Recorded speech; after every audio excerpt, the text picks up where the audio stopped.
Hello. Good afternoon. Hello. It is technically afternoon at this point. It's always afternoon somewhere. Afternoon. That's a good point. Chat, what's up? That is a good point. I'm pulling up chat right now. Joel, is there any way with the routing? The music is very loud for me, like over you.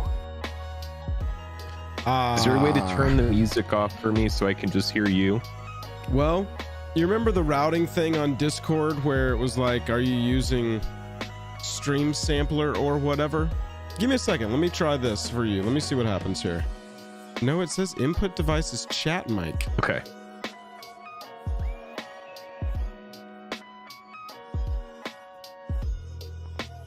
I can just turn it down, but let me see if I can turn you up in Discord. Well, the music would be coming through the same place, right? I turned it down a little bit.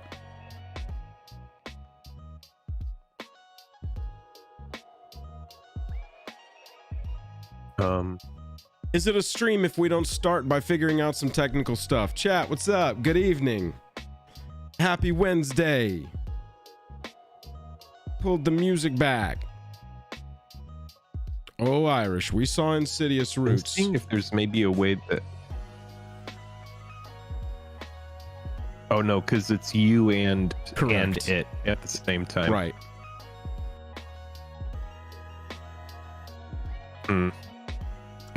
Let me see if it has to do with the screen It's share. extremely distracting. I understand. I'm trying to fix it. I'm working on it. Oh, I think your internet. No. I'm sorry. I think you're stuttering over there.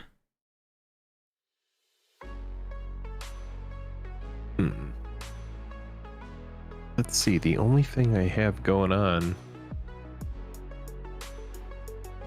All right, that should fix it right there. And chat. Homies. That is so much better. Now all I hear is your beautiful voice. You're welcome. That's all I wanted. That's what the kids come for, is the beautiful voice. That's great. That's it. Brian said my brain is all right. Automatically rearranging you guys so Jake is on the right. Corey, loving the stream so far, keeping it real. Yeah, you know what we do over here. I'm getting over COVID.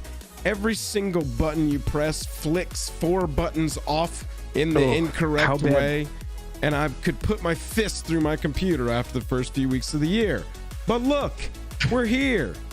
We're not gonna fight it. We're gonna embrace it. We're gonna lean into the luge of technical difficulties like this. Why is Jake's connection so bad? Why does he look like he's underwater, chat? I don't know. Nobody knows. All of my is it bad? I've got, well, for some reason it is, but I've got all my meters. Yeah, it does look bad. All of my meters on my side say that everything is good. So it's something that I'm receiving from you.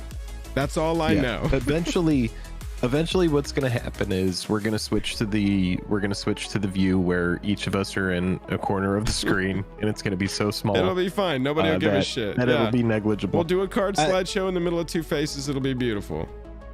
This is all I have to say is I'm in the studio right here. All I see is excellent connection.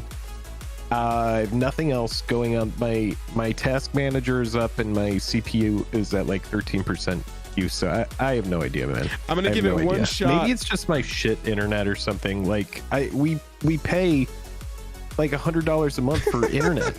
I don't even know what for at this point. We're going to start a new channel next month and it's going to be tech issues. And what we're going to do is we're just going to turn a stream on and it's going to cause so many issues on both of our computers that us solving our own problems in real time will teach people how to solve their own tech issues. Like, that is a good idea for a channel, right? We cause issues so bad that the stream is crashing. But by the end of the stream, we have fixed everything and solved all the problems. And it's a perfect stream. We're like, all right, guys, we'll see you next week for another dumpster fire with Jake and Joel. Have a good one. at the top of the you know what, I'm gonna take responsibility here. In what way? I'm not gonna put this one on you because no, I do mean, appreciate that. Was it a question that it was still gonna be on me?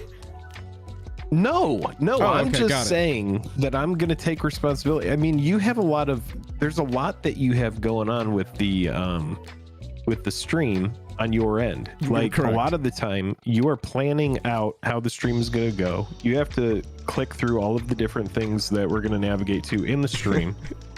And you get to sit there. I normally get a Discord call and I'm like, time to go to the computer.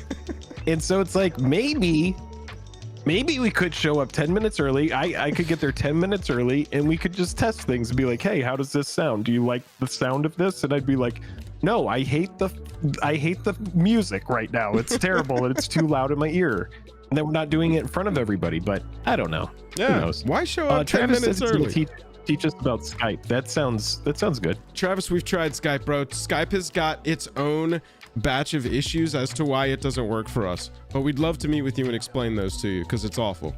For us, Skype is a wonderful program, right. I'm sure. Skype, if you want to sponsor us, we'll figure it out.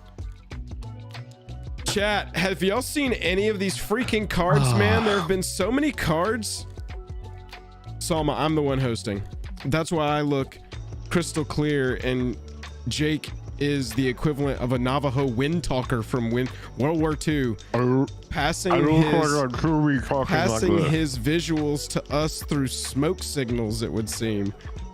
Is it coming to my computer via pigeon? I have no idea. Via soft shell tortoise? It's okay. It's okay. As long as you can hear me, that's what matters. It doesn't matter what I look tortoise? Like. And that is a part of something grander, which is doesn't matter what anyone looks like. All that matters is what's on the inside. And so I thought you took it very nice. I thought you were taking it to like black hole. Like nothing really matters because black hole. Everything in the universe is getting slowly pulled into a black hole. Exist independently as well. Yeah, Jake is both phasing of those out. Can be a universal truth. Jake right? is on. Jake is calling in live from Zolfir. Hey, MTG lore joke. Give me points. Look at you. Give me points. Look at you there. Some lore master. Give me some points there. Couple points, please. Y'all. I'm getting to see some of these new badge designs live, and I think I mostly like what's going on. Can you see my screen, Jake? I can see you, yes. Okay. Oh, perfect. your stream, yes. You can see the screen? Beautiful. Yep. Chat. Yeah. We got some things to talk about. That's for damn. Holy cow. Free tendies, right? Anybody buy the free tendies? Anybody buy the free tendies? I should say hot dog. Hot dog. I hope you were a cool cat and got the free tendies. Meow, meow, meow. Look at all this fucking money. Is that what they say? Are you having any remorse for not picking it up, seeing the free tendies here? No, you either have the money or you don't. So Chad, what he's talking about is this is a total buy to me, and it's still a recommend buy if you had the money to spend. I lost my corporate job second week of this month. I was part of a big sweep of layoffs. I got taken care of, but now we are full-time on the channel. So right now for me personally, when I went to go click $150 worth of magic cards into a shopping cart, it made the skin on it made the hair on the back of my neck stand up, and I was like, oh. And I looked at the Warhammer decks that are right there. 3 of them haven't been opened. And I looked at all these Precons here that haven't been opened. And I looked at all these secret layers that are just sitting right there. And I was like, I could get 100. Corey, you can't beat me to my own joke. Somebody banned Corey G. I could get 150 actual hot dogs for the cost of this. Anyway. I ended up resisting and not purchasing based on a personal finances choice. Not that I thought it was going to do poorly. I mean, this is all what I'm looking at here. Can I get duh tattooed on my forehead? First limited relief secret layer. It has to do with cats and dogs. It's got a major reprint. Duh. Yeah, they were very quick about the shipping on this. I got my shipping notice immediately. It was like next day type thing. I see our friend Big PP in chat says I still haven't gotten my shipping confirmation yet. And then it's a you will. A colon and then half of a parentheses. Chad, I gotta apologize about my voice. I've had COVID for the past week, and so I've been like on my ass and trying to like shoot a video. Jake and I would be like, let's shoot a video, and I would be like, okay, I gotta time this out right. An hour and a half before, a glass of tea. An hour before, take some cough drops. 30 minutes before, take some anti-cough, you know. And so yeah, I'm doing my best. How bad here. was it? How bad did it get for you?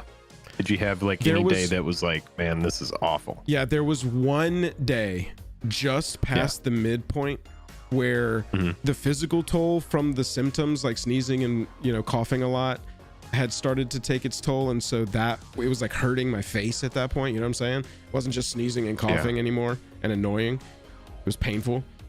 And so I just kind of slept a lot of that day. But outside of that, you know, I'm all good. But let's talk about cats and dogs, y'all. Look, you got this, right, Jake? You ordered this. I did. Just one copy. Chat, did y'all order this? I woke up 30 minutes late to it. Like 9:30. I think I ordered it at like 9:36 Pacific. So it had been out 36 minutes. Got right in line, right through. Ordered. I ended up ordering 2 because my goal is to sell 1, recoup. Yeah, that's which I'm probably gonna do. I'm gonna sell it right into the hype. That's a good move. And then I'm gonna keep an extra one. I know that we also, you know, we can kind of talk about this subject a little bit. We did get some comments on our review where people were like, no, I guess this is just gonna be like sneakers, or this is gonna be like anything else. And there were people, I did see a lot of complaints, like there are with any product that's released. You're gonna have someone who's like, I was on my shift at work, I couldn't order it, I was never able to get it, my bills were due the day before and I was out of cash. Right. There's also, you know, well, something to be said about when we do a review that says, hey, this is something that historically is going to be a good buy. That is something that, you know, you have to recognize that does have an influence on how some people interact with these products. For sure. You That's know, why when I decided not to buy, Jake, yeah. I went right to the Discord and was very like, y'all, by the way, I ended up not getting this. I know I called it a buy. I know I made it a recommend, but that doesn't mean that you just automatically have to buy every single Magic the Gathering product that comes out that's worth its value. You know what I'm saying? Sure. So the item now has like more than 2x its value. Seriously. Already. And it's because of kind of like this new like FOMO model that Wizards of the Coast has moved into this year, which is instead of you having a week or a month or whatever, 3 months or 2 months that they had moved into with some of these super drops. Right. It looks like they're just going to say, hey, it's available. Like I said, I was 36 minutes late. So for anybody who was like, man, I want to get it. You had a shot. I don't know anybody really who, you had a shot. You had a long time to get in there. That was my takeaway too, Jake, was that the first sale of this new Secret Lair model was very kind of nerve-wracking. I was like unsure going into the purchase that day if I was even going to do it. Obviously I already had some hesitation, but I still went and was ready on time to go and like run through it just to talk about it, if nothing else, after the fact. And I got right in, put them in my cart, ready to go. There was barely any wait at all. Just ended up not going through with it. But I was shocked at how, if you wanted to make the purchase and you were able to make the purchase during that time and you were informed, there was not really competition to get it. You got it. But if you were uninformed, or for whatever reason you were unable to make the purchase, that's who this model hurts. And that's who you'll hear complaints from. Because you're not going to hear complaints from scalpers or collectors or any of those people that are going to go in there, buy the Max 5, sell immediately, or wait. Well, I think that has to do with getting the word out about the product. That can't really fall on anybody other than, whoever tries to get word out about the product. I mean, you know, it is for the enthusiast. It is up to them to be informed about when the product goes on sale. I'm not saying that, you know, I'm just saying it was an easy process for somebody who woke up late. It's a fine line to walk, the conversation we're having right now, because it's like the luxury item versus it's a game and everybody should be able to play. It just starts getting tangled up in a ton of different conversations, this whole secret layer model of theirs. But it is $150 deck. Yeah, true. Whereas we've had, you know, you go back though to when was Commander originally released? 2011. I remember when those 13? decks first 11? came out. I don't remember. And you could get all 5 of them. Counterpunch, that whole cycle. I forget what they were called. Angelic, whatever. Kalia and that whole group. You could get that whole cycle of 5 for like $150. Yeah, it was like 130 or 140. Yeah, it might have even been like 25 a deck. So we've gone from a whole pre-constructed commander deck, which was the start of this, for around $30, all the way to a secret layer deck where it is 100 pieces of cardboard and some tokens, just like those decks ages ago. Right. And now it's $150, and people are just here. And yeah, there are some people that are flipping it. There are people that are like, well, this is sweet. I've got a deck that's all ready to go. It's got synergy. It's built with synergy. It has good cards in it. People are telling me the cards in it are good.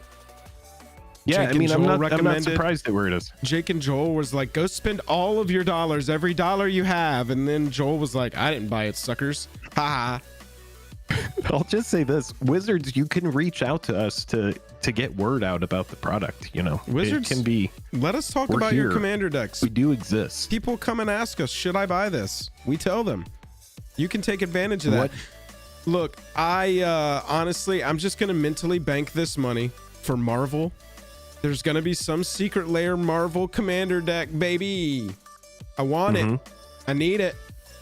And I'm just mentally banking this 150 and be like, is this just like, here's the thing. It's like you knew the deck was going to be valuable, but really, did you have interest in playing this as a commander? Right. That was another question that I asked myself when I was going to check out. Were you like drawn to Rin and Siri? I would wager no if you passed on it. We've got a Cats deck from 2017 that we've kind of slowly upgraded for Jennifer.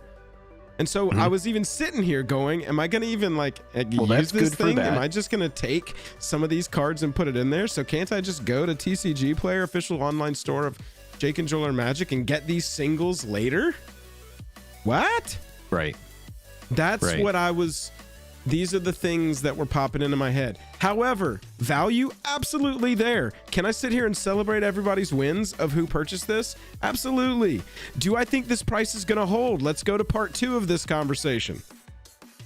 Chris, Shy Style Gaming. He's worked with us before on the channel. Will work with us again on the channel. Excellent Twitter follow. If you need some MTG finance and value collecting tweets in your life, do me a favor and go follow Shy Style Gaming. Chris said, folks, do me a favor. While you do, yeah, hit like as well. We're trying to get to 69 likes here as soon as possible. Oh yeah, let's get to 69 likes. We haven't even asked for the like click. Yeah, we're bad YouTubers. Oxygen in the room is going to shut off if we can't get to 69 likes. So if you want the stream to get going and continue going, we need to get the likes up there. Got it. Chris from Shy Style Gaming said, folks, do me a favor and don't fall for this price. Talking about that 380. At the time he tweeted, it was in the 380s. Because look, you can see the data here on the sales. Like in one day, 385 to 363. Because people are competing now. Yeah. Because people are getting confirmed emails. Right. And they're letting people know, I'm going to have it in hand. I'm going to ship immediately. And so you have the race to the bottom, where it's going to find a bottom. Exactly. And each of these previous decks we've looked at, they do this. You know, the product makes it into hand. You have people that did buy more than one that want to just sell one, recoup their cost. It's a totally viable option. And then those get soaked up by the people that missed out, that are like, all right, F it, I'll pay the premium, I'll get this. Or you'll have other people that might even be speculating it, and they're like, well, I'll just buy another one even at an inflated price or whatever. And yeah, it's just I mean, we've been seeing it forever, right? Chris says there'll be plenty available on TCG Player once the pre-sale condition ends. Prices are egregiously inflated during pre-sale time periods, and this is no different. These will drop to $200 or so by mid-February. I'm going to go ahead and say not financial advice for Chris. But the thing is I've very rarely seen Chris be wrong on his analysis of these things.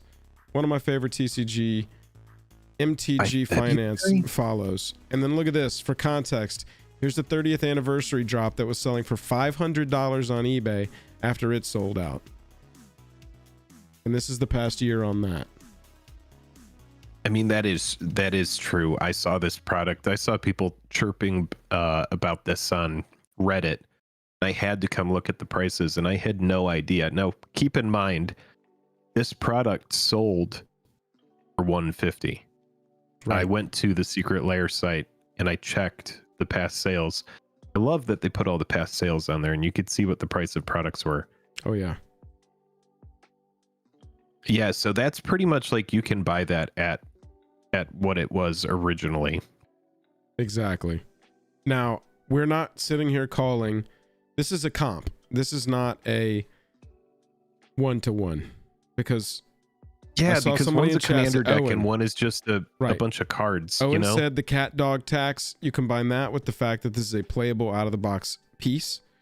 Yeah, it's very different. And it's very different contextually from I'm actually surprised here, because I do like Chris's takes, and I remember working with him. Yeah. I'm actually surprised that this wasn't compared to the other decks, or like the Angels deck, for example. Well, this was a reply to him down here. Yeah. We were the ones that compared it to those. And I'm sure, honestly, that's fair, but I feel like that's a better comparison, because sure, you get a Chrome Mox and a Necropotence and Arclight Phoenix and all these fun cards, Deathrite Shaman. I mean, that 30th anniversary edition countdown kit is packed with good stuff. Right. But it's really just like cards, what happens is those get opened up and then those singles make it to the market. I think it's like comparing, apples and oranges, not like Honeycrisp apples and Granny Smith apples, which I think is what we were doing. Or like an opal apple and a gala apple. They're still both apples, right? You're the apple of my eye. Yeah, I look at this and I'm like, what the hell is going on? This is defying logic. This just doesn't follow any mental model that we've ever developed for handling these kinds of things. This is a weird one. It sounds like you're talking about NVIDIA. Well, it's the same chart. Yeah, it just goes up, and there's a tiny dip, and it continues to go up, and then it won't go up past this 350. This has got to be a ceiling for Angels. Yeah, but look, when did it come out? Just about 6 months ago, August 14.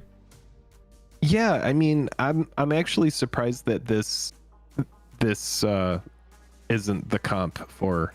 No, this wasn't. This is what I would compare it to. This was print to demand. This was not pre-printed. So you had how long to get this? Does anyone remember? How long was this? A week? A couple days? I feel like it was a couple days. That's where my gut is going. It was like a 2-day thing, maybe like a weekend.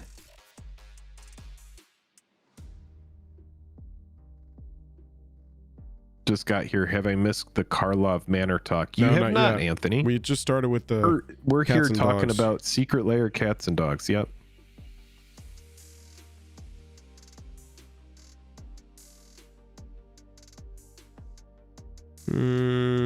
Oh, products. Nope, this is just Secret Lair. Does it say on there? Nope. Shipping begins August? No, it doesn't. Damn. What a shame. Upgrading. This was not print to demand, nor was cute to brute. They changed these to limited print runs after production problems with heads I win, tails you lose. Gotcha. So was Angels then a limited run? I don't believe Angels so. That's sold my out. memory. Got it. Oh, it was. My deck was misprinted and took me 4 months to get a replacement. Wow. Matthew, the Karlov Manor Precons. We actually have a couple videos that are already out on a couple of those commanders that Joel recently did in the 3-way series. But yeah, look, y'all, this is a weird one. I mean, if you got extra copies, this is already 2x plus. If you've got extra copies to sell specifically, and you're looking at 250%, 220% gain on that in less than a week. I mean, like, y'all, what else are you looking for? Did you buy it hoping it would 3 or 4x? Come on. Yeah, it's over doubled. Yeah, I would say if you bought some extra copies, if you can get this price for them right now, rock and roll. Because maybe it gets back to here, maybe it gets past this again. One person was saying don't underestimate those basic lands either, because it's not like you get one of each of them. You end up getting multiple copies. Nice little set. Yeah, so anybody who's like, I want to have every single forest in my deck have the cats. Yeah. Then all of a sudden, yeah. So, yeah, 22 basics, says Salma. It's really good. Matthew, so it sounds like the Karlov Manor Precons. Yeah, it was a good it's a good secret lair. I'm not surprised at how it turned out. You know, at this point, I've had some patrons see I was saying I couldn't get them right then and like message me and say, you know, hey, I got multiples. I'll sell you one at cost. Beautiful offers. But I kept coming back to your question, Jake. Am I literally interested in playing this deck? Or do I just want it because of value? Because if I just want it because of value, it's pretty shitty of me to be like, yeah, I'll take it for 150, thanks. And then sell it in a year and be like, ha, gotcha, bitch. Yeah. And so I was like, nah, I'm good. It's so weird, man. I can look at this and go, bro, the value is there. This is a great pickup. Great purchase. Yeah. Just passed on this one. Yeah, I mean, and here's the thing, is like it ends up being really good trade value. I was recently talking to somebody at an event that I was at, and they were saying that their goal is to get an extra one so that they can try and trade it for Angels, because they were not able to get the Angels deck. It's a really good idea. And so, you know, like that kind of thing. And so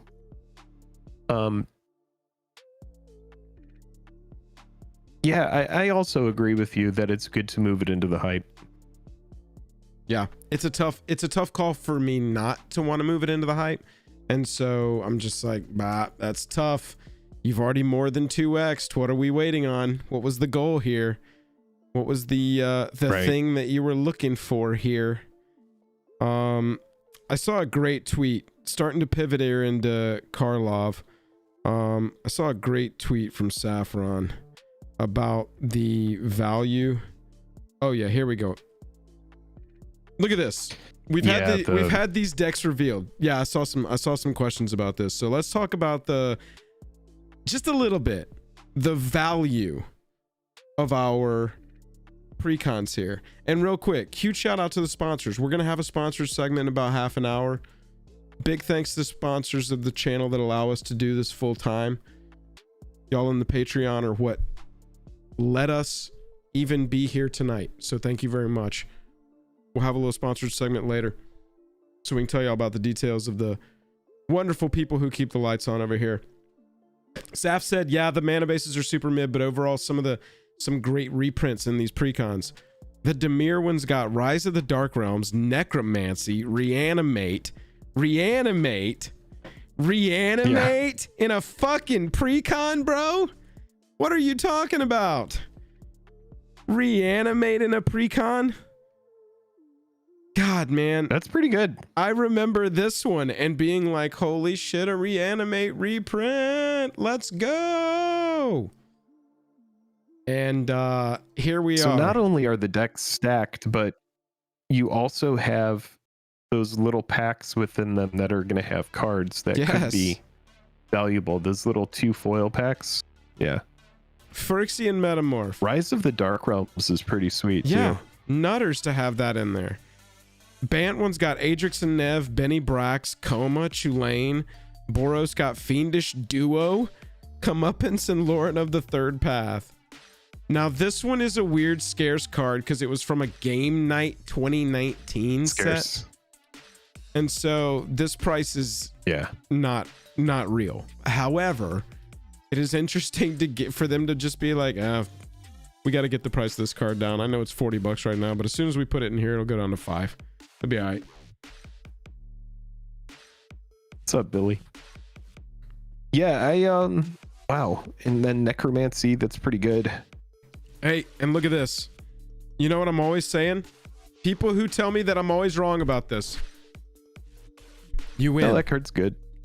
Brothers War was at the end of 2022.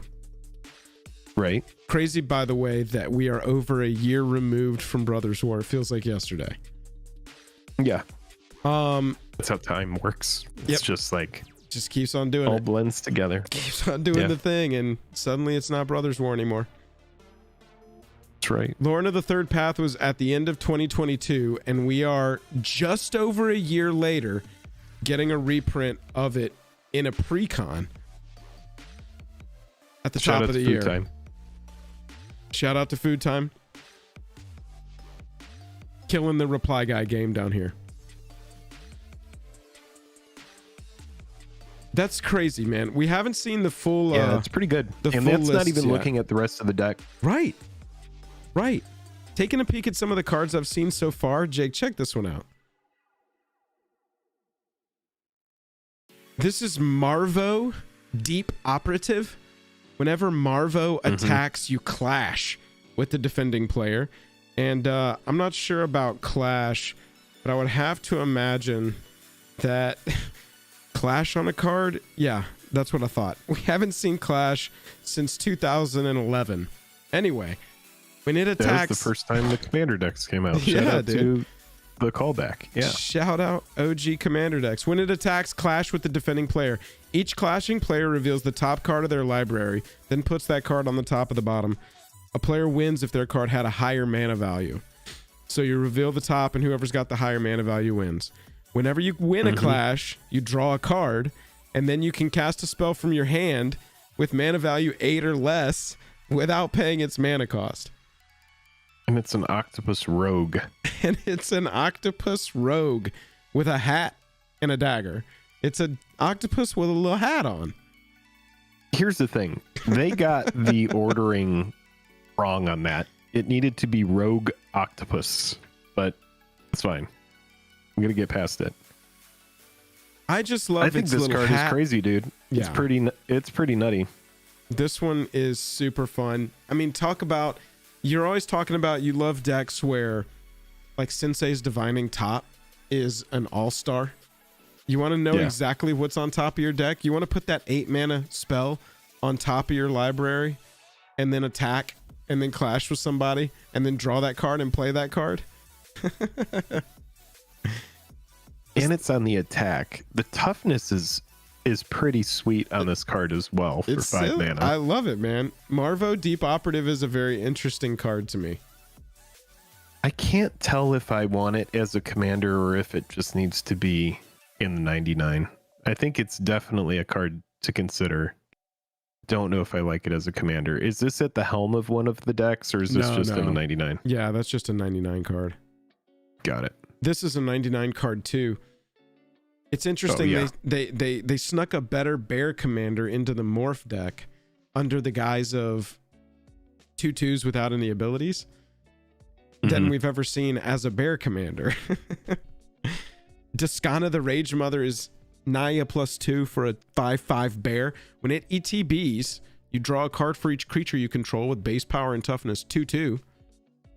So all of your morphed creatures, which is why this is in that deck, but also bears on the outside.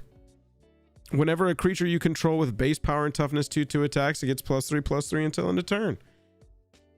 Casual little commander, but a good bear commander. If you want to build a bears deck, I like this better than the when you play a creature with no text or whatever. It's not necessarily forcing you to play terrible creatures. You don't want to fill your deck with bad cards just to achieve a weird gimmick. Yeah, I mean, in these colors, what are the best 2/2s? You know, I'm trying to think of how much I like it. I think it's cute. You know what we can do, right? We can just look, right? Oh yeah, power equal to 2, toughness equal to 2. Search. We'll just get that going. Whoa.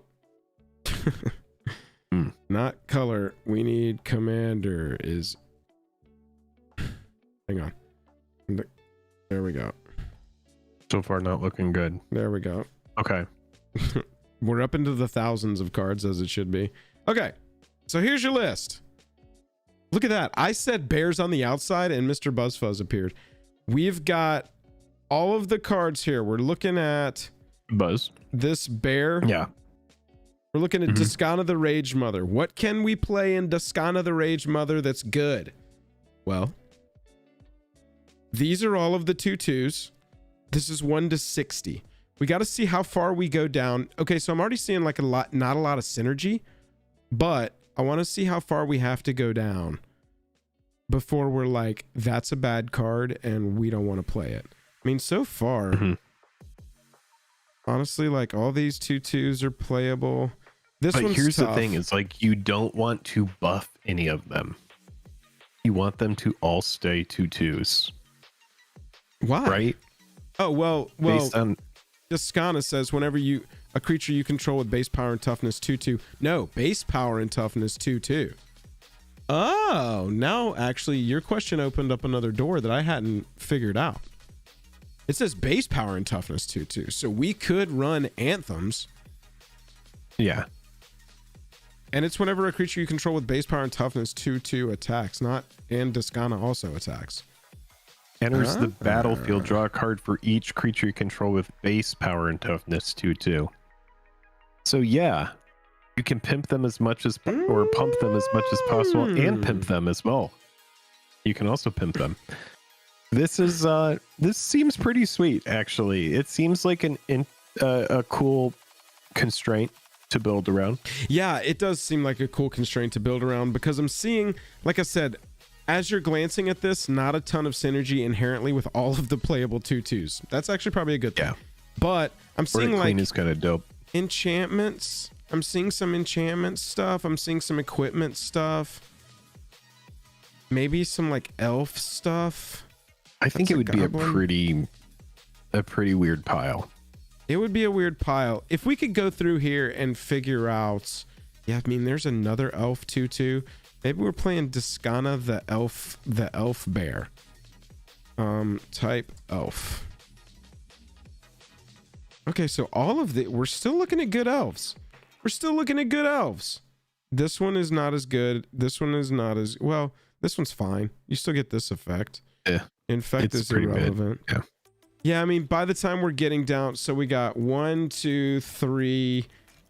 Okay, so 3 times 4. There's definitely 12 elves that are playable. We are the 12 elves. We are the 12 playable elves. But there's others like this. This one would definitely, Dwynen's Elite definitely going in there. Argothian Elder, you get a spot. He's like, I'm relevant. And we're like, you barely made the cut. Get in line. I don't like this deck. I don't want to play it. What about my gut is just like Jake is well, like, maybe, we have I looked don't at know. one too many creatures while we were building this pile, much. brother. It's cute. It's cute. There was some other cards. Tell me about the foreboding steamboat. Let's take a look at this. Dude, it's so funny. I didn't know it, so I skipped it, but I did look at it and go, oh, that's interesting in my head. I was just like, no, we got to keep going because I haven't read it. No, let's analyze it. Here we go. Live let's look analyzation of a card we've never read. 2 black. Crew 2 on this 5/7, bro. You and me could pilot the steamboat down the river by ourselves. Let's go. Yeah, dude, let's fucking go. Foreboding steamboat. 2 black, this 3 other. 5/7 with just me and Jake behind the wheel. When it ETBs, each player chooses 2 non-token, non-vehicle creatures they control. Exile them until Foreboding Steamboat leaves the battlefield. We're kidnapping people. Whenever Foreboding Steamboat attacks, put a card exiled with it into its owner's graveyard. And if you do investigate, that says each player. This card is... Hang on. Hold on here. Hold on. So it is a black... Hold on. Exile effect. Exile them until Foreboding Steamboat leaves the battlefield. When it ETBs, each player chooses 2 non-token, non-vehicle creatures they control. Hey, what's that creature? It's like a barter and... No, it's not a creature. What's that enchantment? There's a white enchantment that gets around hexproof that forces everybody to like get rid of one of their things, but you kind of get to choose, I think.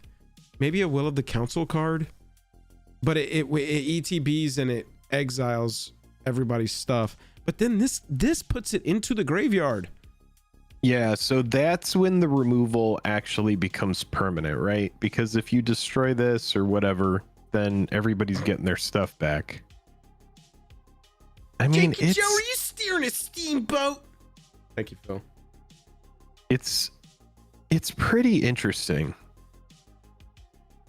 I don't know, card is cool, man. How do you feel like it? I feel about it. Each player chooses 2. Right. Chooses 2. Non-token. Chooses 2. I mean, that's a pretty big deal. Non-token, non-vehicle creature. The non-vehicle is just like, oh, that's a cute add-in. But non-token is a pretty big deal. That's enormous. That means that, you know, in your Dahada deck, when you're pumping out all it your happens little to you gobos, also. Yeah, we play this into a we don't have creatures on the board. Duh. Why would you play this with stuff on the board?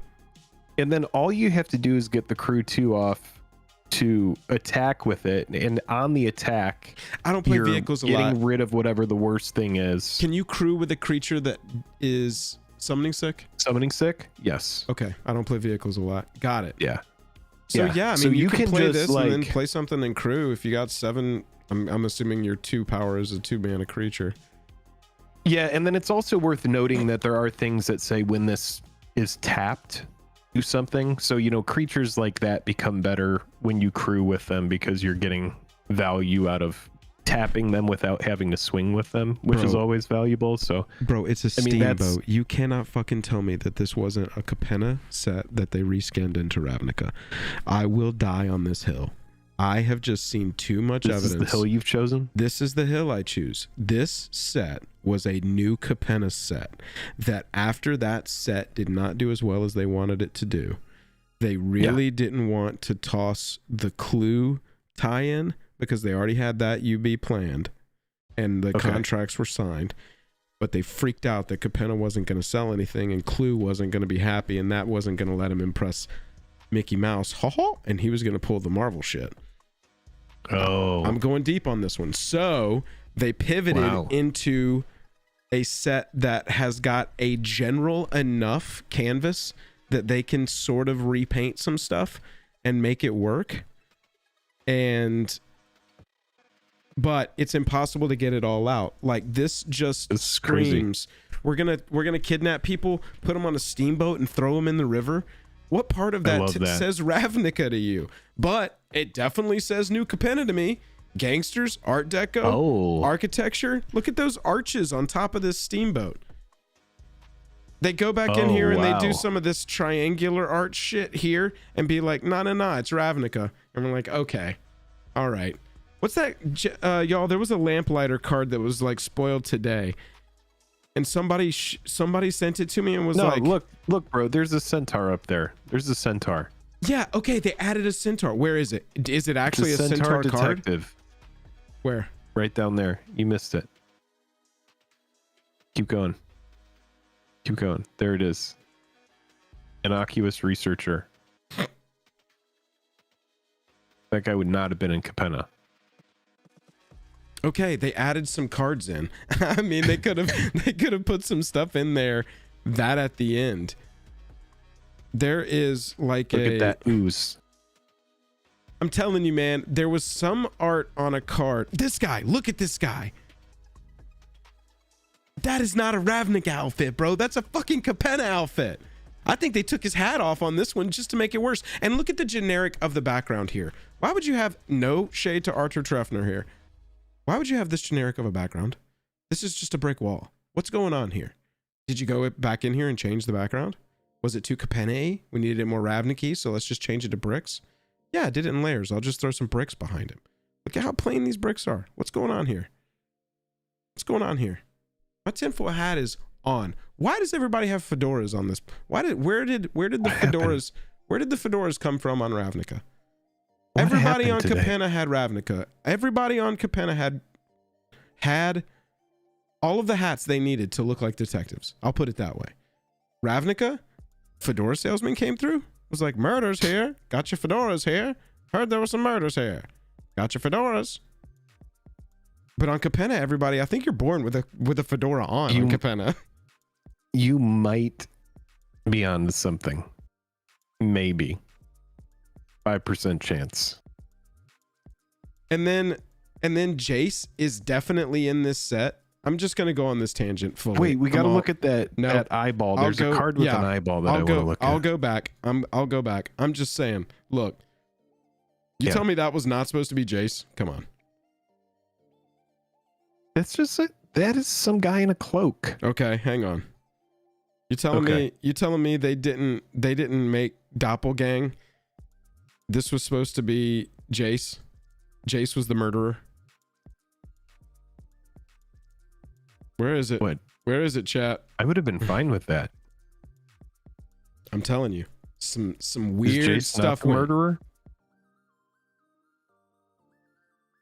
Look at this. Is that Jay? Is that who you think is Jace? Who is that? Is that Jace and they slap some elf ears on him?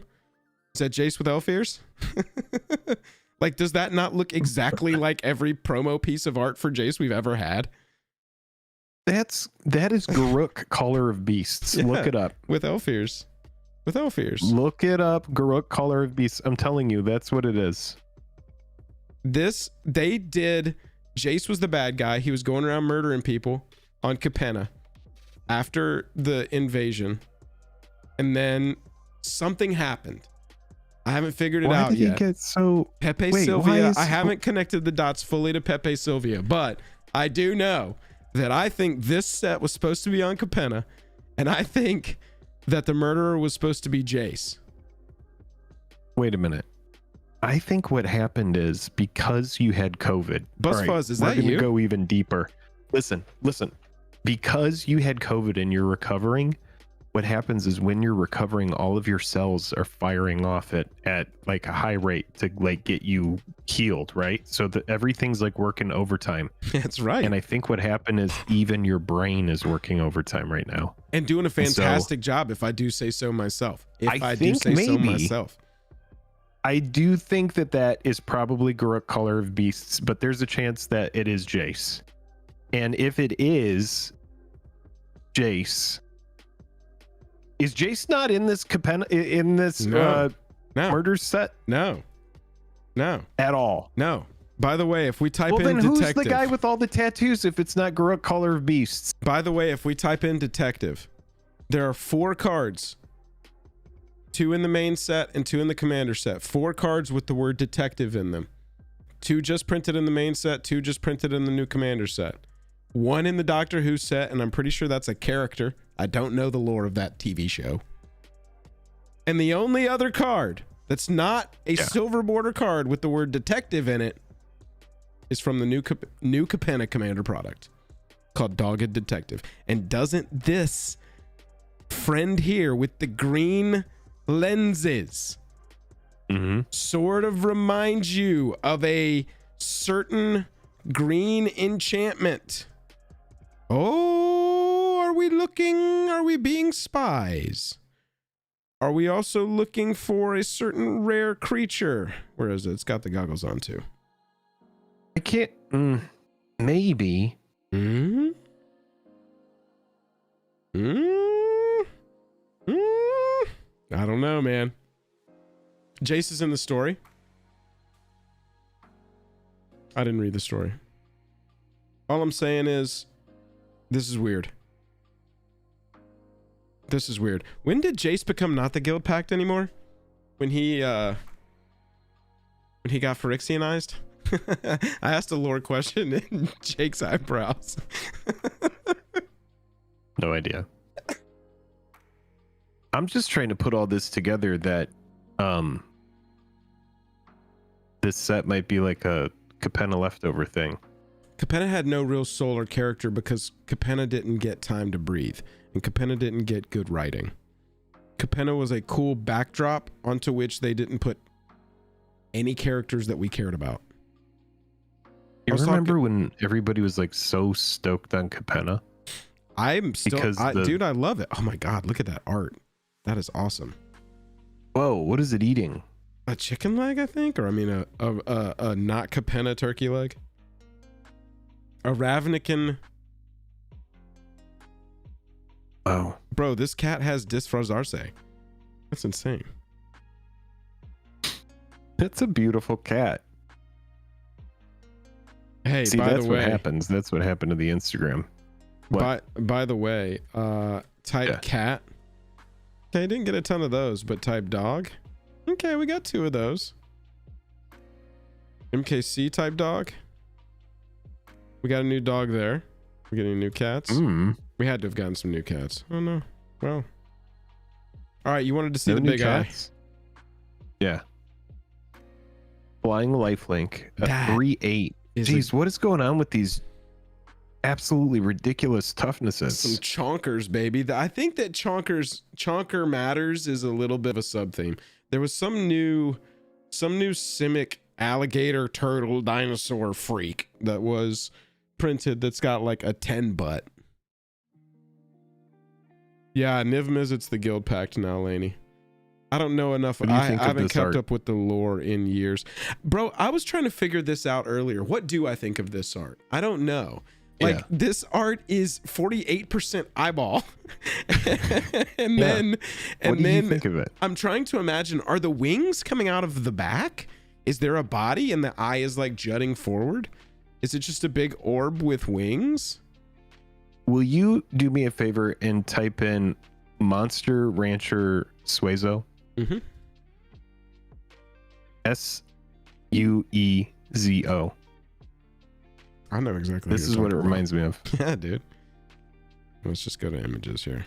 Hopefully there's no weird porn Suezos on here. Yeah. All right, chat. It is just, it's just a Suezo. What do we think? I don't think wings could keep a Suezo up.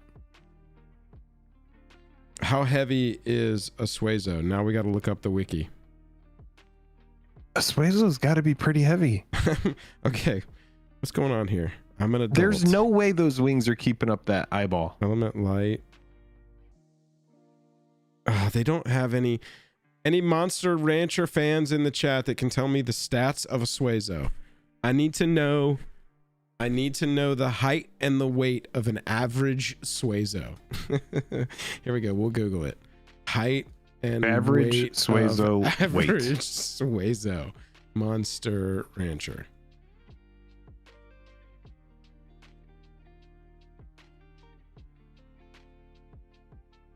Suezo is the main mascot. Oh my god, dude, look at this. This is a 2019 guide, all text. This looks like what I would print out when I was in middle school. I used to love these kinds of guides. Printing this stuff out and put it in a 3-ring binder. Oh baby. Dude, I had a guide just like this for Dragon Warrior Monster Breeding, which was like this Game Boy game. Oh my god, that takes me back.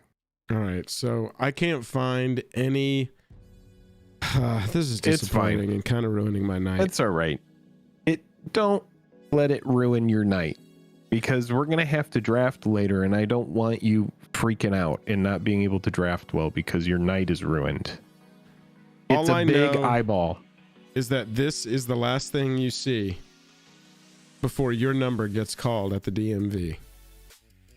Obviously, it does psychic damage, right? Because I don't even think that it should do 3 points of damage. How?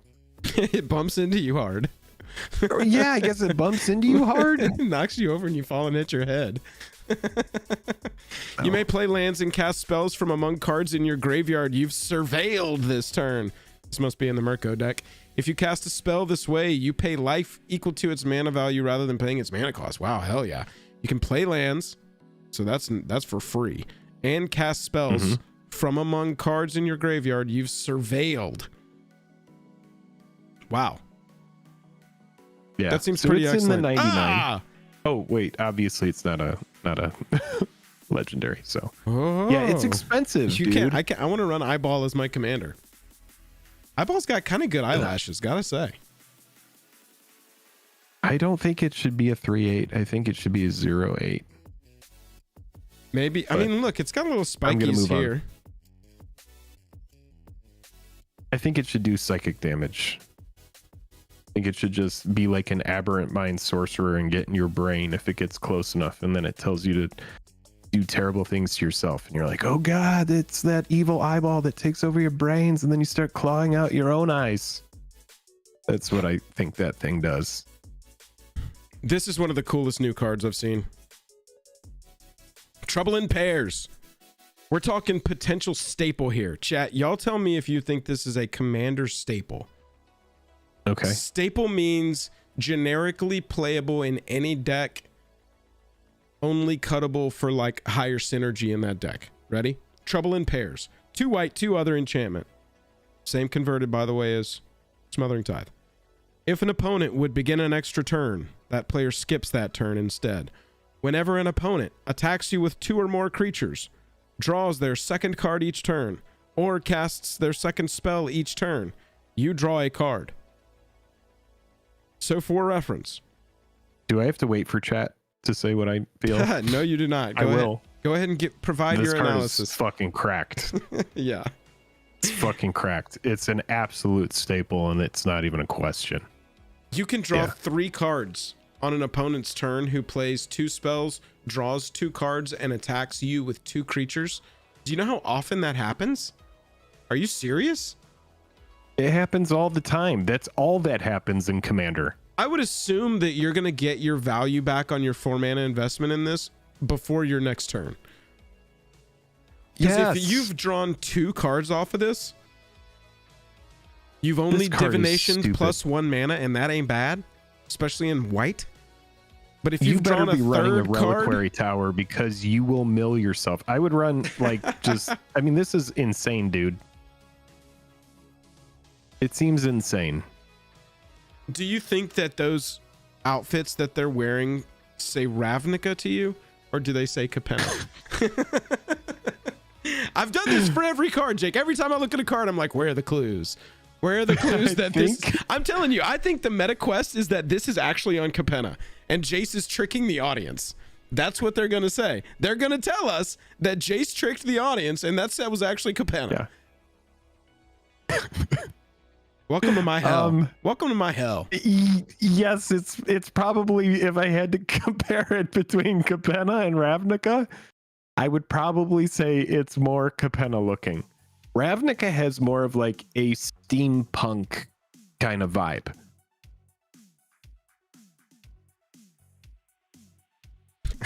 Ravnica is like everybody's like wearing like cloaks and... If I showed you this art in a vacuum and said, what set do you think this is from? You're gonna say Capenna. The only choice is Capenna. I'm never gonna let this go. Well, because Capenna was about... Well, okay, so Capenna was about... like a bunch of mobsters, like a bunch of like mafia type Crime families. shit going down. Crime families. Correct. And then on Capenna, were there like the law enforcement type characters?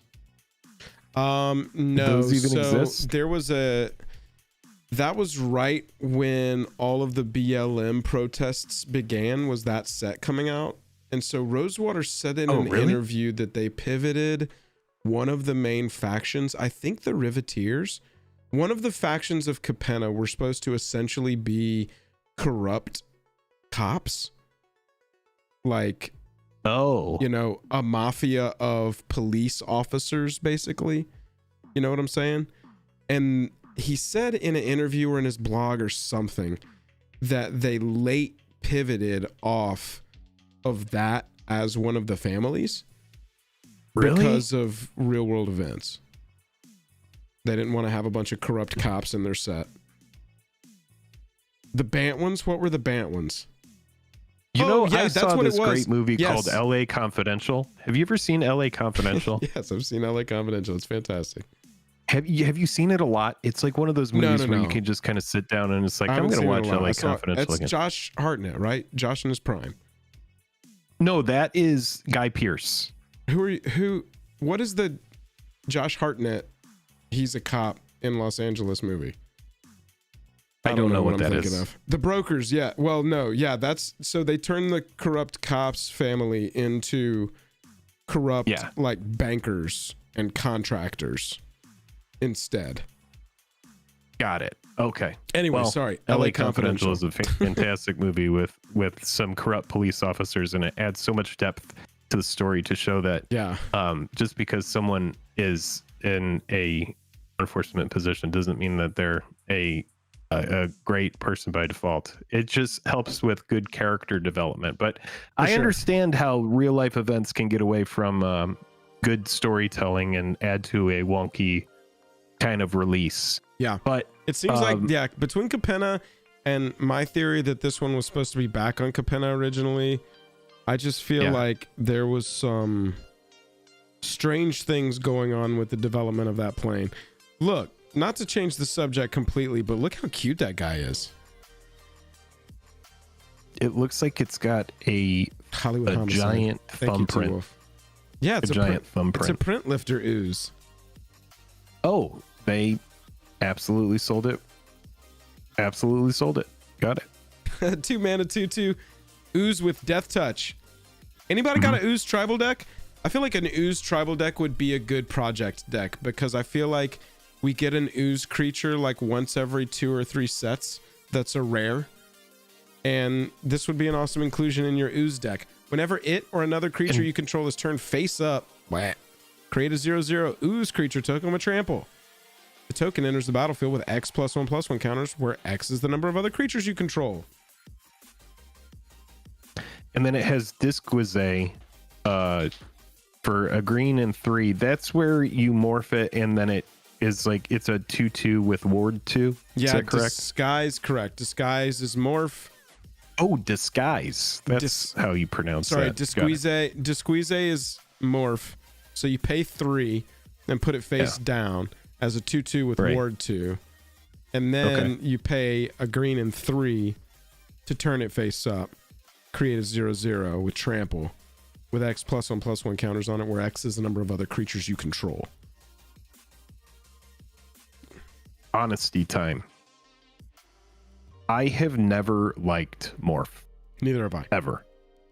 There were people that were watching the reveal stream, and I got called out by a couple people that were like, Jake is not interested in this. I'm just going to be honest, chat. I have never really been a fan of morph. I am a fan of some of these great cards that are in this morph set, but it's not for me. The white enchantment that we just looked at, though, holy cow. That's pretty sweet. For each player, exile up to 1 target non-land permanent that player controls. For each permanent exiled this way, its controller cloaks the top card of their library. To cloak a card, put it onto the battlefield face down as a 2/2 creature with ward 2. Turn it face up anytime. Okay, got it. Yeah, my favorite of these is the boat. I like the steamboat the best. 5 mana, exile 2 non-token non-vehicles. I like Marvo as well. I think Marvo's interesting. Marvo's cool. You were that you were talking about. Marvo is like lieutenant commander of, who's the ninja that has to do with high CMC? Commander Ninjutsu. I can't think of her name right now. The COVID has taken me. The COVID has taken my brain. But it's doing great things. I mean, we're digging deep, man. Yuriko, thank you, boss. What do you think? This seems like Marvo seems like Yuriko's lieutenant commander, because he's like, I like to play with the top of the library as well. And I have 8 legs. I think Yuriko would be riding Marvo. Maybe a little Pal World action. Went out and caught Marvo and now put a saddle on him and he's like riding him around town. I like to think that Marvo what do you think got of Counterpoint? The saddle itself. You think Marvo was like, I am waiting for a friend. I shall be ridden. I shall be ridden. I will be ridden. I will be ridden. My COVID voice lets me do some fun character stuff. Take your lightsaber, strike me down. You know, while you're in the depth of your embrace the power, like feeling kind of sick, you need to like power down like 3 cigars a night until you're healthy. Dude, you know that what's way funny? When you heal, you'll. My last day at my job was last Tuesday. Last Tuesday. Yeah. I had planned to have that night a glass of whiskey. I have a really good bottle of whiskey that I do like 1 drink from on special occasions downstairs. I was gonna have really nice glass of whiskey. Oh yeah. I was gonna have a cigar. That night it was below 20 outside, so I was like, I'm not gonna sit outside and have a cigar tonight. The next day I started feeling scratchy throat. Day after, definitely have COVID. I've had COVID all the way through. Man, I've been wanting a cigar. But right now, I don't think powering down a couple of cigars is going to help me. At the end of it, you're going to sound like Tom Waits, and you're going to be better for it. I'm going to say, you will just be able to do narration in as like any. You could go do westerns. They are making a lot of those nowadays. They have them. They pump them out. All right, let's talk about Counterpoint. 1 black, 1 blue, 3 other for an instant counter target spell. You may cast a creature, instant, sorcery, or planeswalker spell from your graveyard with mana value less than or equal to that spell's mana value without paying its mana costs. That's kind of sweet, right? Yeah, hang on. There's just a lot of words coming at me from a lot of different sentences. Counter target spell. You may cast a creature, instant, sorcery, or planeswalker spell from your graveyard with mana value less than or equal to that spell's mana value without paying its mana cost. Yeah, dude, this is sick. Is it a trap? This is like this is like a riff on a 5 mana resurrection spell. This is kind of sweet, actually. It's a 5 mana resurrection spell, but you can do a lot with it. You get the counter, and then you get to do pretty much anything from your graveyard. It doesn't have to be go grab a creature. Yeah, enchantments, artifacts, lands.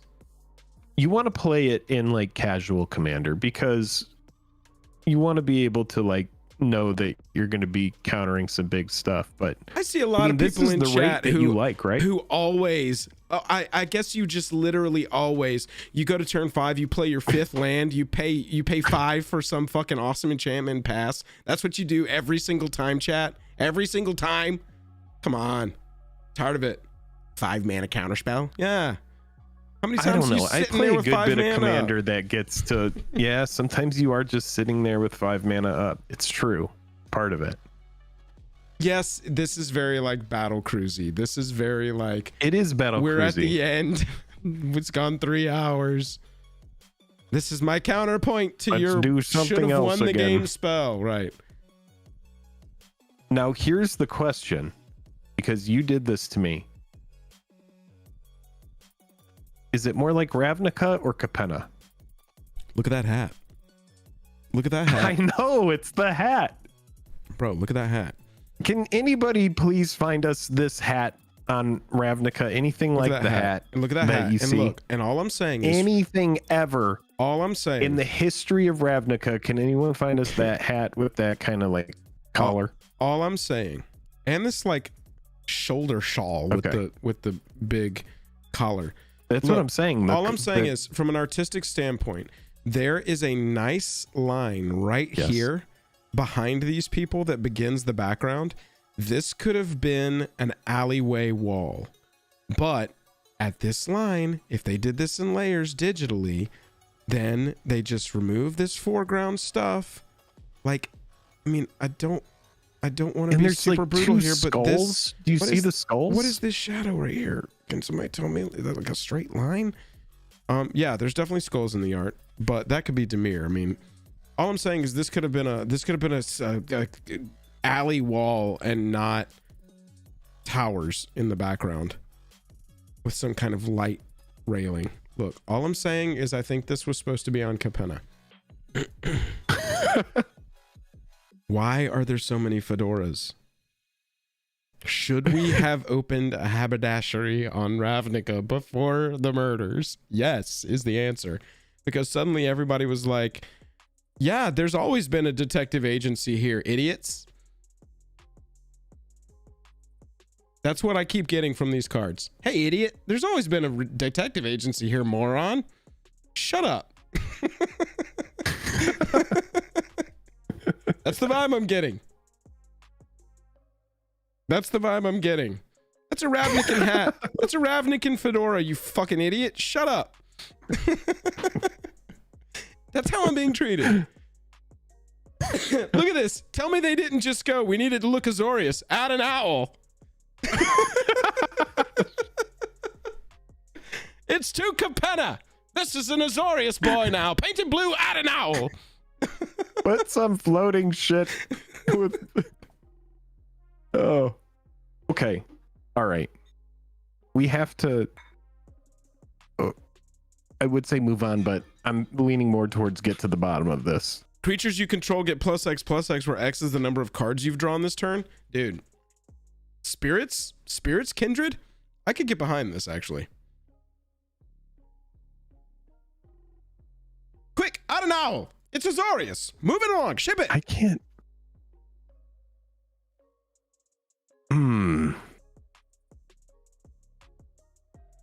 I think you're onto something. I've always been onto something. And we've just been looking at the commander cards. We haven't even gotten into this stuff here.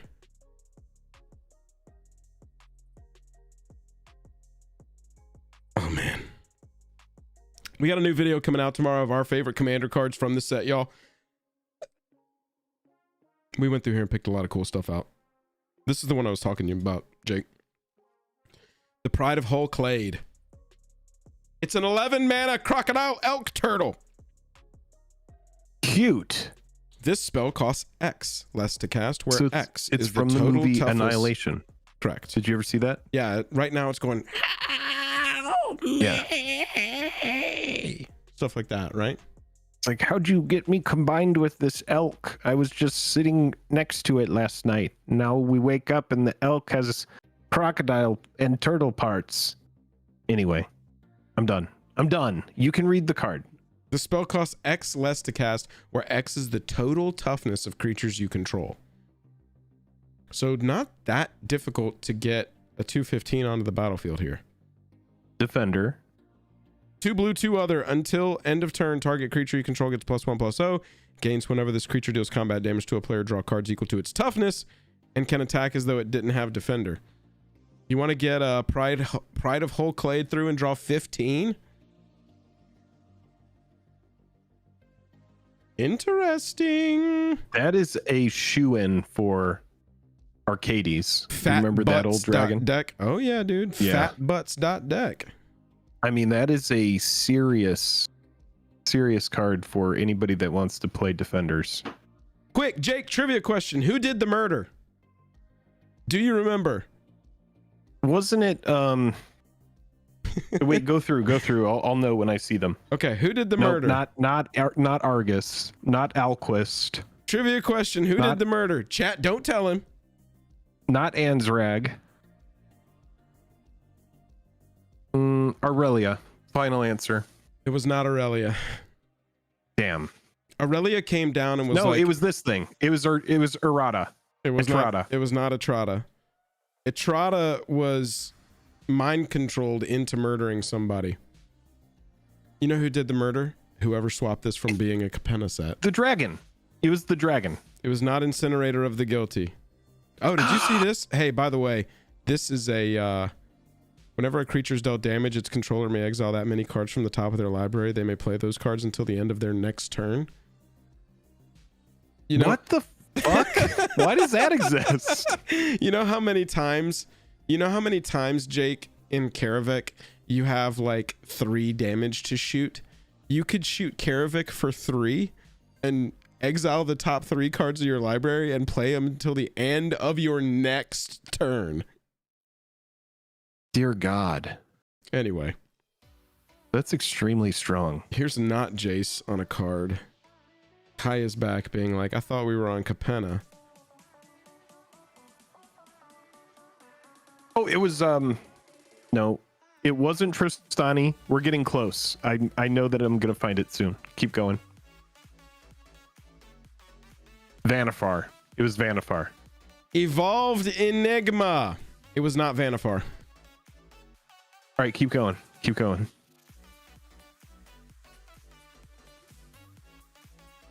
No, I'm getting close. I feel it. I feel it.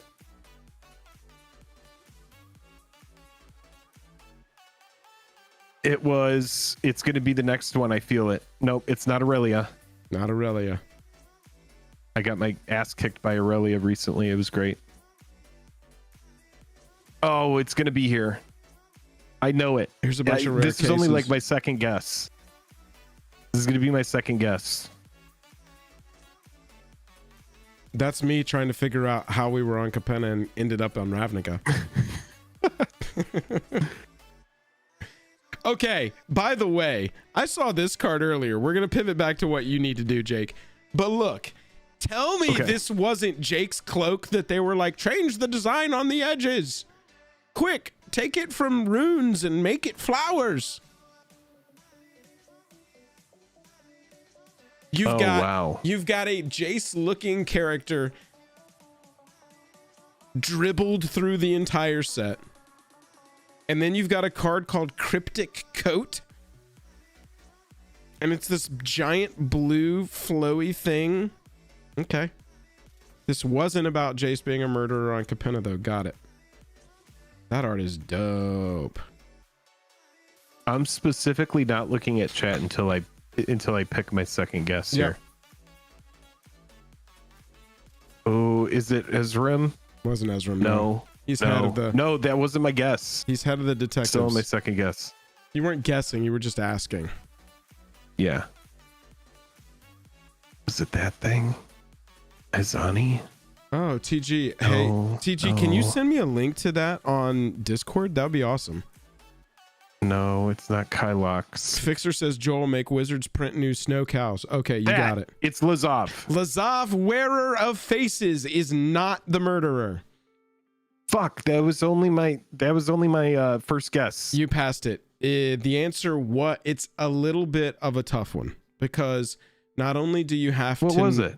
Not only do you have to know that it was Trostani, but you have to know... Oh, it was the middle Tristani, wasn't it? You have to know of the 3 which went rogue and was killing everybody. It was Oba of Trostani.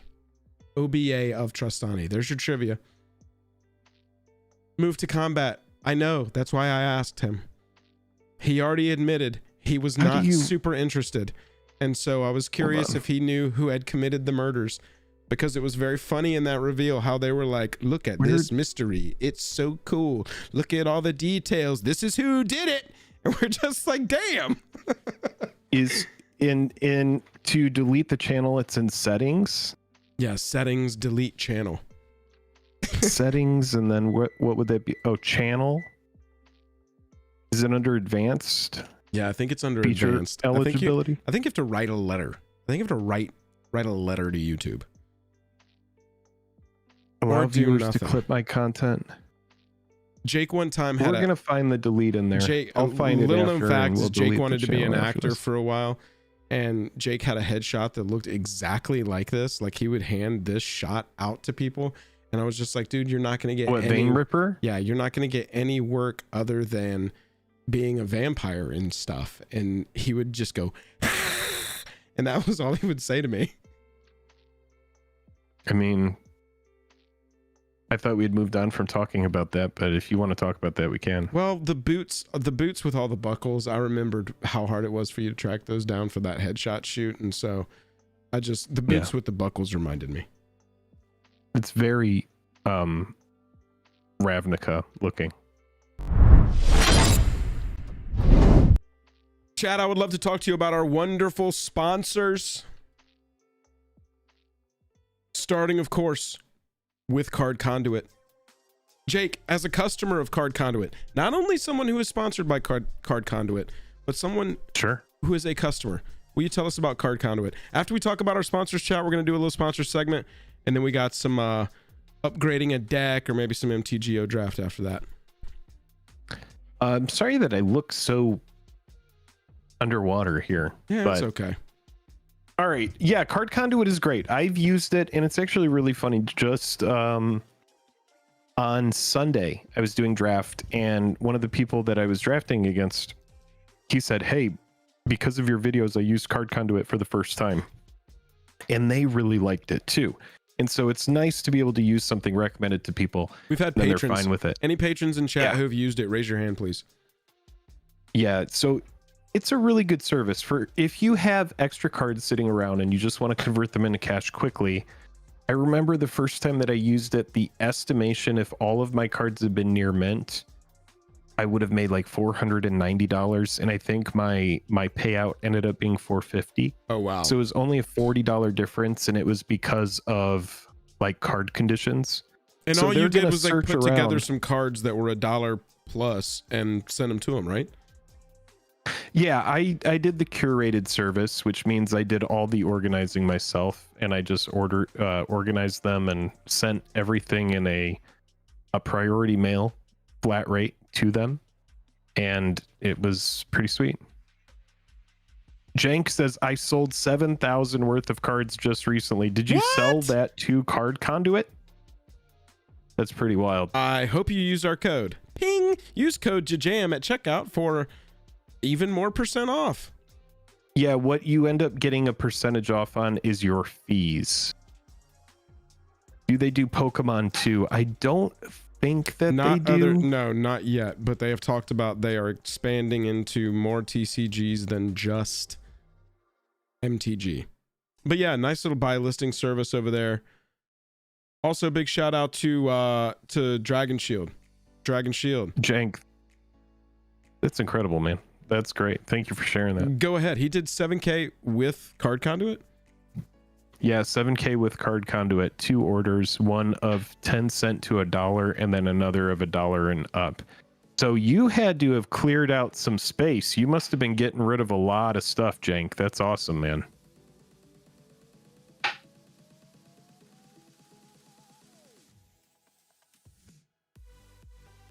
For our sponsor, Dragon Shield, you know Dragon Shield. 3,300 cards. That's amazing. Yeah. We don't have to talk about how good Dragon Shield is, but what we can do is give some away. I'm going to give Dragon Shield's Night Blue Mats. Hashtag cats and dogs in chat. Type in hashtag cats and dogs in chat, because right after this sponsor segment, we're going to upgrade. We are going to community upgrade the cats and dogs deck, y'all. We may talk about some more murders at Karlov Manor stuff, not murders at New Capenna stuff. Hashtag cats and dogs is going to enter you to win these Night Blue Matte Dragon Shields. I'll get these out to you in the mail. People who have won stuff over the past 2 weeks, I've not been to the mailbox because I have had COVID, but should be testing negative tomorrow and be good to go. And so I'll be able to go back to the PO box and send these out. And so I'll be catching up on mail in the next couple of days if you are owed something from me. Dragon Shield, thank you for sponsoring. Also, big shout out to TCG Player. Y'all know it. Use the link in the description. If you're going to order stuff off TCG Player, use the link in our description or in the Discord before you check out. You're going to get nothing changed about your order whatsoever. It's not going to save you any money, but it's not going to cost you any more money. And it's going to make us a little money via TCG Player, and also show them that this community comes out and they should keep sponsoring us, which is really what we want. That's really all we want. Just stay So on. if you're doing any of your regular Magic the Gathering purchasing, we're not asking you to go out and buy stuff on our behalf. Let's be crystal clear on that. If you are picking up cards and you do use TCG Player, then definitely use our code. Oh, and I did confirm with Dragon Shield. If you order Dragon Shields offline with our code, you get 5% off your Dragon Shield order online with your JJM code. So also use that if you're ordering Dragon Shields. If you want to get them for a little bit cheaper, get them off the website. Hashtag Cats and Dogs is going to enter you to win the Dragon Shield Night Blues. While we talk about our final sponsor, Moxfield, we don't have to talk too much about them because we're going to be using that website a lot tonight. And we're going to show you some of the features on Moxfield while we upgrade Cats and Dogs. But want to shout out our Moxfield friends anyway. And then Jake, we got to shout out our Patreon, right? Yes, our patrons go a long way in helping us do this for full time on YouTube. And our Patreon, we have so many people that have been around for years, so we appreciate all of you so much. Really do. And yeah, we are going to be reworking our Patreon. We talk about it pretty much every business meeting we have. We're like, okay, let's go ahead and dive into Patreon and what we want to work on with that. And so we might do like a community feedback thing. What are people kind of looking for? Take all their ideas and then kind of come up with something that works for us and works for them. It's because we've moved into, you know, having sponsors and stuff. There are certain obligations that we need to meet, but also the patrons are at the very top of the list. We've always been community first, and we'll always be community first. Yeah. Our sponsors understand that, and that's why they wanted to work with us. So yeah, that's true. All of that to say, Suts. I don't know what your name is or what it means, but I think it's pronounced Suts. You have won. Congratulations. If you've never won anything on Jake and Joel or Magic, what you do now is you go to Discord, you DM me. Hey, my name is Suts, and I won the Night Blue Matte Dragon Shields, and here is my shipping address in the continental US, and I'll get these out to you in the next mail day. Suts. Congrats. That is the way to do it. Jake, do you need a Fiverr, or are you ready to rock into this Cats and Dogs deck? We could just talk about the deck. I'm fine to do it. Just go in. Give me just 1 minute to get myself some water if we're going to be talking. Sure. I'll be right back. I saw chat asking about what do we think of that Insidious Roots card. Insidious Roots actually made our top commander cards for this set, and that video will be coming out tomorrow. So the answer is I really like it. It's obviously bonkers. It's like they've been giving creature token strategies so much, like I'm tired of saying it, they've been giving them so much love over the past 3 or 4 years. But then to get a card like Insidious Roots that also, I mean, it's niche, move to combat, but bro, there's a token deck. You can make a token deck in any color or any combination of colors. Archdruid Charm is also on the list, Omo. That card is bonkers. You can go get any land right onto the battlefield. That sounds boring to newer players, but any land right onto the battlefield at instant speed for 3 mana. That's ridiculous. And that's before you get to its 2 other also relevant modes. One-sided fight or an exile of an artifact enchantment. Come on. New Capenna 2 has got some dope cards. Not New Capenna. Streets of Murders at New Capenna Karlov. Streets of Ravnica Karlov Capenna Murders. Did he grab a white stripe?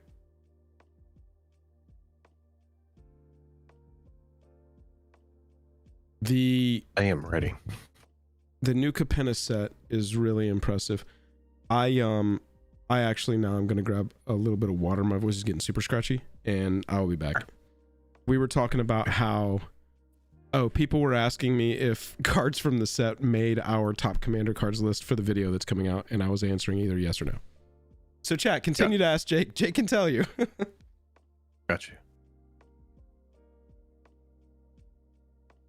All right. Chat, don't tell Joel, but I've been playing a lot of Pal World. Shit is great. Is anybody on that new hot Pal World? Yeah. I was playing it with some friends, but then I was actually like, I realized I was just dumping resources into boxes so that someone else could spend the resources, and so now I've just been enjoying it on one player.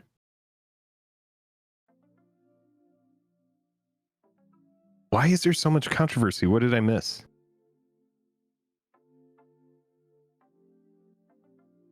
Yeah, I think there's like, it's like early on you're building so much shit that people just need to use the resources.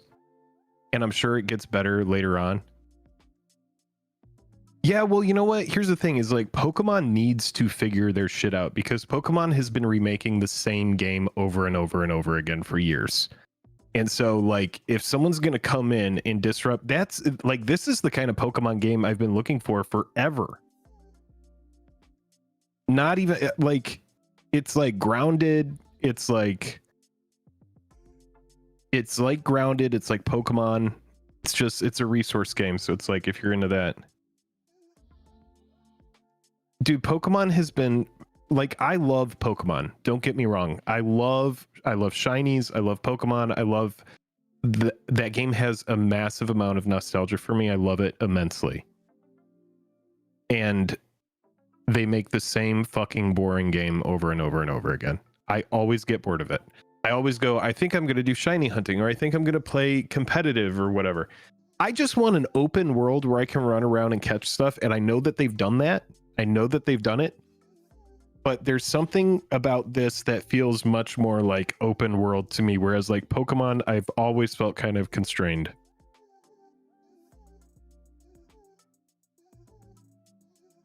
Lots of controversy over previous use of AI art with another game they developed, Pokemon Resemblance, the guns. Oh yeah, the guns is, I mean, it's weird, right? Because it's Pokemon with guns. I'm sure you've seen that meme if anybody watches Moist and like his streams. It's just called Pokemon with guns. It's like, that's what the meme is. Yeah, it is way better than Pokemon. You got to find someone to play that has a shared goal so you don't feel like they're spending your resources. Yeah, I think that's it, because I don't want to like build outside of the base and like have to hide my shit in a box and like set is, yeah, it's complicated. Skill Up summed up the controversies in his recent weekly video. We need a Bomb Beautiful 3D. So it sounds like a good bit of people in chat are playing Pal World right now, or have at least checked it out. Do I know how to play Pokemon? I do know how to play Pokemon. Most of my engagement right now with Pokemon is through Pokemon Go. I have not played Rust. However, I have watched a lot of videos of Rust where like high level people will get raided or raid themselves. And Rust has always been one of those games that looks super unforgiving, where you could put a ton of time in and then just have the rug pulled out from under you. Well, I'm reviewing these comments. What have we been talking about? Pokemon, Pal World. Yeah, Pal World, Pokemon, Rust. I was checking in with the community to find out how many people are on that Pal World right now. Oh yeah. Spectre says I have 1,500 hours in Rust. Okay, so you would be the one to talk to about how unforgiving that could be. Gaming Bob says, good evening, fellas. What's up, Bob? Good to see you. Jake was telling us how he likes snow cows. That's right. 4,500 hours in Rust, geez. What is Powell World? It is... You'll just have to look it up. It's where you... Everybody's got an avatar that makes you look like Colin Powell. I like that you just went right on the nose with it. Yeah. Everybody plays a high-ranking military official from the War on Terror. It's an MMO where you play as the characters from the War on Terror. Oh my goodness. Yeah, well, we're moving on from that immediately. You can be Condoleezza Rice. You can be... This is great. This is a really good... This is good. Power World, try it. It's about a tragedy. Let's continue. I want to ask you this before we get into this deck list. Did you ever or are you into these kind of like arc survival games? This like 7 Days to Die, or not even in the least little bit. So this is so for you, even though you like Pokemon, every day Pal World is for survival. you is like, I don't need any other fucking jobs. If I want to fucking play a game, I do not want them to be like, oh, you need 6 wood for it. And I'm like, okay, well, I guess I'll go. You need what? 6 wood. We got to get 4 stone and 3 iron, and we got to smelt it into bars. That's totally fair. That is totally fair, because it's like you either like that or you don't. Because I have my game that is like drop in and it's competitive, and that's Rocket League, and all you got to do is have a car in hands and eyeballs to see the game. All you got to do is press play. They hand you the gun and you run in a direction. Okay, so that solves that. So I was even going to ask you, is Pal World something you're interested in? And based on how you feel about those kind of games, yes, even though there's like Pokemon elements, correct, you would hate it. It's just I've watched it played. I like Co Carnage. He's a streamer that I like to watch during the day. Co has been playing it a lot. I've watched him a lot. I've watched some of his opinion pieces on YouTube. I've watched other streamers play it and some of the like reviews on YouTube, because I was very interested, especially because it was free to me. We have Game Pass. And so I was absolutely like, oh my God, dude, I've played every mainline Pokemon game. I think I'm the last remaining 35-year-old in the world that has played every mainline Pokemon game since they've come out. And well, let's talk about that. Yeah. How do you feel about playing Pokemon? You feel like it's the same thing over and over? Because that's kind of how I feel. I've played the same game 20 times, reskinned. Yeah. I like that game though. Right. Easy progression. There's some gems. Right. Catch some shit on the way. Name it funny names. Get a theme going with your names. One game it was all But you don't have to build a base. One theme it was you don't have to. Right. Baseball players. Exactly. I don't have to do any of that, man. I just collect my little collection. If it was just the Pokemon. Now, I will tell you this. I saw them tweet a roadmap today. God, why are we talking about this on this channel? I saw them tweeting a roadmap today. Yeah, no one's leaving. Whatever. I mean, our numbers aren't going up, but no one's leaving. So everybody loves our fucking random ass tangents. I did see that they tweet ass tangents are my Saturdays. I saw a tweet of their roadmap today, and on their roadmap was PvP, which that intrigues me. Because now I know at least there's something like I can get to a certain point, and I'm assuming like PvP gear will take over, or there will just be like whatever the max gear or mons or whatever. And like that gives me something to aim at. I just got to get done with all this fucking worky shit so I can play PvP. I'm in for that. Yeah. I also saw that there's going to be mon PvP, where it's just your creatures fighting, more like Pokemon. And I was like, I'm interested in that too. I do know that the combat is very auto battlery, and what I like about one of the things I like about Pokemon is kind of the turn-based skill select. Now, granted, a lot of it, unless you're at the highest levels of competition, is just like use your most powerful move and change out to maximize your strengths and weaknesses. But I do still like that turn-based aspect of it, because I started on games like Final Fantasy Tactics and Advanced Wars. Yeah. Those are fun games. Those are my favorite kind of games. Rise of Nations was one of my first games. Did you ever play Gladius? Gladius was such a good game, and it was like an old PS2 title. That was that you remember that time where you would have to like you would go to a like Blockbuster or like a Hastings, and you would like look at the back of games. Oh yeah. And now we have Game Pass where there's so many games, and it's the most. We're devolving. Okay, anyway, we're devolving. We'll get past it. Okay. All right. So I see. All right. So we'll move on. We'll move on from Pal World. Here's the thing though, is you liked Astroneer, and that was a resource game. I liked playing Astroneer with Jack and Rory. Okay. Let's qualify this a little bit. And Astroneer had a very clear goal, like a direction we were heading in. We had to achieve there was a way certain to beat things. Correct. There was an end game. And so it was less about gotta keep my heat meter up and eat so I don't get hungry. And I'm like, I do that in real life. That sucks. What's going on? Give me a gun, someone. And they'll be like, we can do that. But you got to What's collect kind of wood. cool though is there's a different way that you can play that where you can kind of affect the parameters that you hate. Like you could turn those things that you hate down. You would still need to manage your pals and have them do stuff around the base, but you wouldn't have to be like feeding yourself because and there's like a meter where you can like turn that shit off or mitigate it severely. So Gotcha. Something to think about. And the other thing, Pokemon PvP, is that something that you've always been interested? Have you always been interested in PvP Pokemon? I've played it more with Sword and Shield than I did with any other mainline game. Is that the most recent?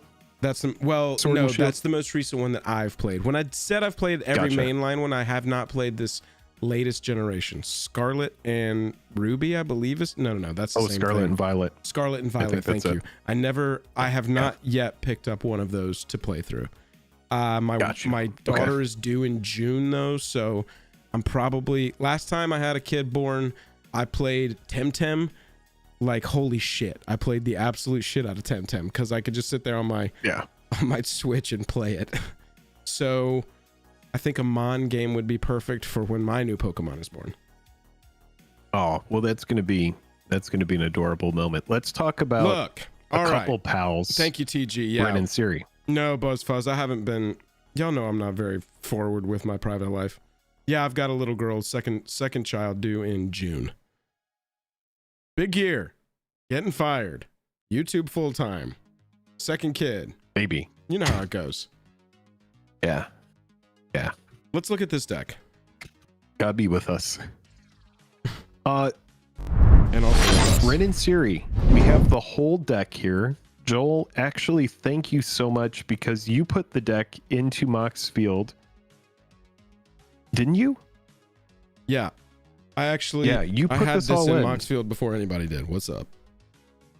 Anyway. Yeah, you put the whole deck into Mox Field so that we could look at it when we reviewed the deck. Now, thank you everybody for the love. I do appreciate that. I see all the comments right now. We've talked too much about non-MTG stuff tonight, so we're gonna pivot back to actually do some content, but I do appreciate it. We don't know her name yet. We're very indecisive on her name for some reason. We've been going back and forth between a lot of different ones. There are no MTG references. There are no Braves references. There are no baseball references that are up for consideration, unfortunately.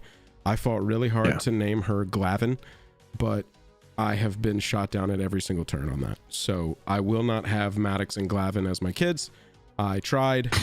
I am sorry to Braves Nation. Yeah. How sick would that have been? Maddox and Glavin, come here. Maddox and Glavin, calm down back there. Couple Hall of Famers. Let's fucking go. You know what I'm saying? For little Glavin.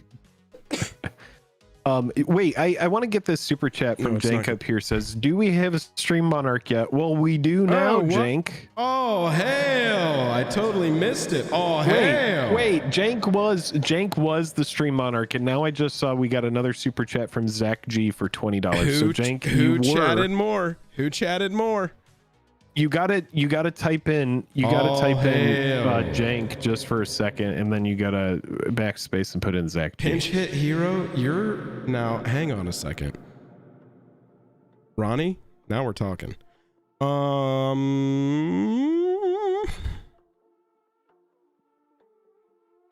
Welcome back to Stream Monarch, everybody. What about Ellie? All right, Zach. I'm gonna get yours in 5 minutes. Remind me, okay? Everybody donating Monarch. Everybody pretend. Everybody pretend like everybody pretend. Galarraga. Oh, dude, Galarraga. Oh, dude, I kind of like that. Galarraga is good, man. Klesko. Oh, Klesko Mosley.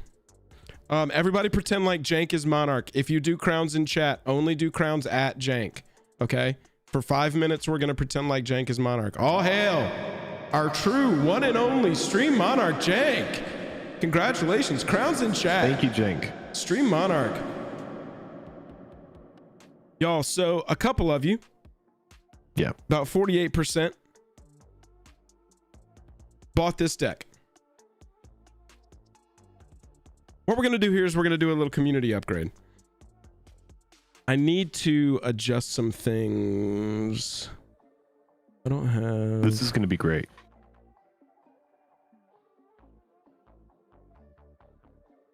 I'm going to do a little motion in the ocean. Is everybody ready? Hold on to your butts. We're going to do a little motion in the ocean here. We're going to cover up chat just a little bit. It's okay. We still love you, chat.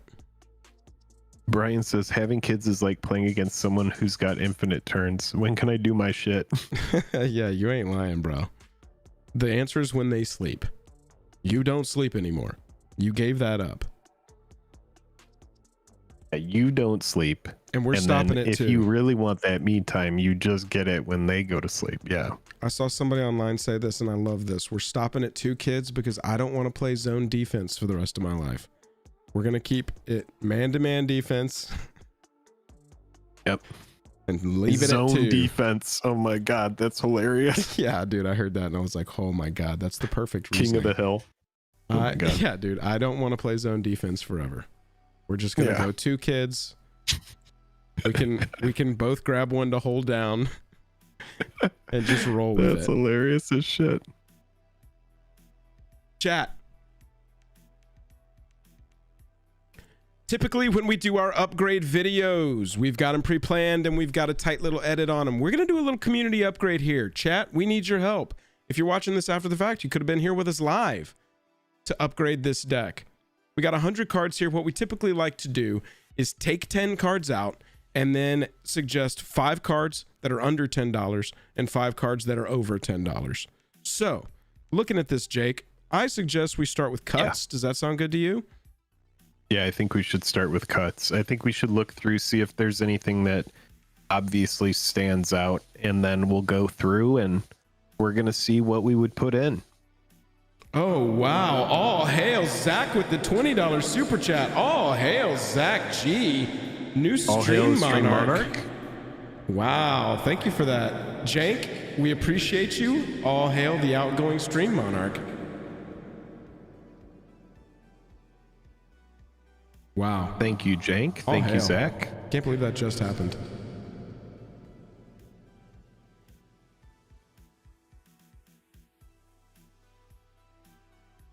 Ren and Siri inseparable. This is the exact build currently that was in the Precon that they sold through the secret layer. And so here we are looking for first our 10 cuts. And we're going to add 5 cards under 5, 5 cards under 10, 5 cards over 10. The Godfather says you should add Krinko, Snoop, Kiki, Matron, and Warchief. I don't know if the Godfather knows what deck we're looking at right now, but I don't think so either. Good to have you in chat.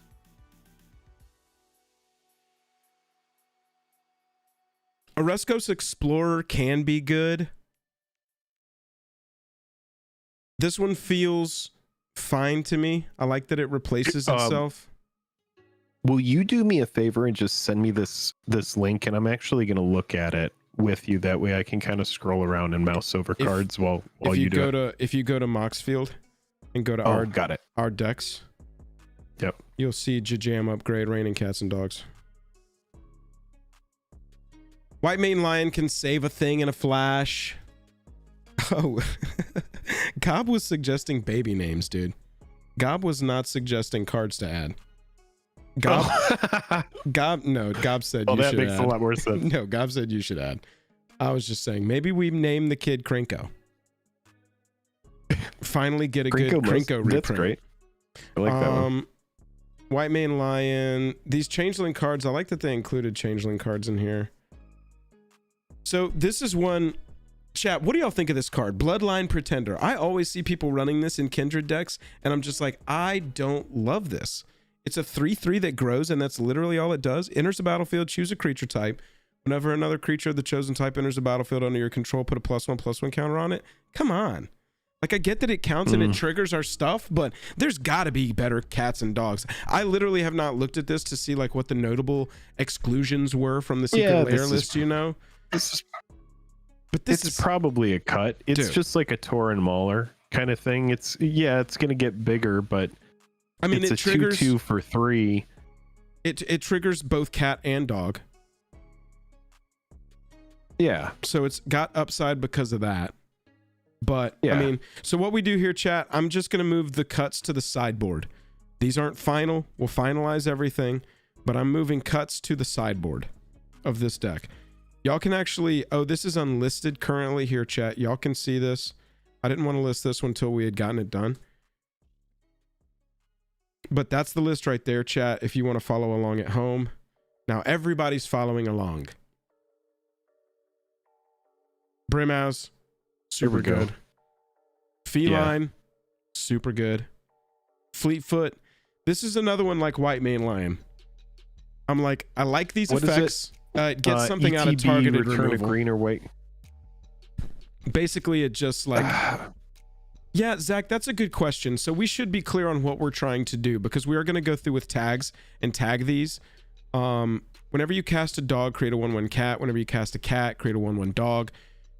Tap it with the activation of Naya. Deals damage to any target equal to the number of dogs you control. Gain life equal to the number of cats you control.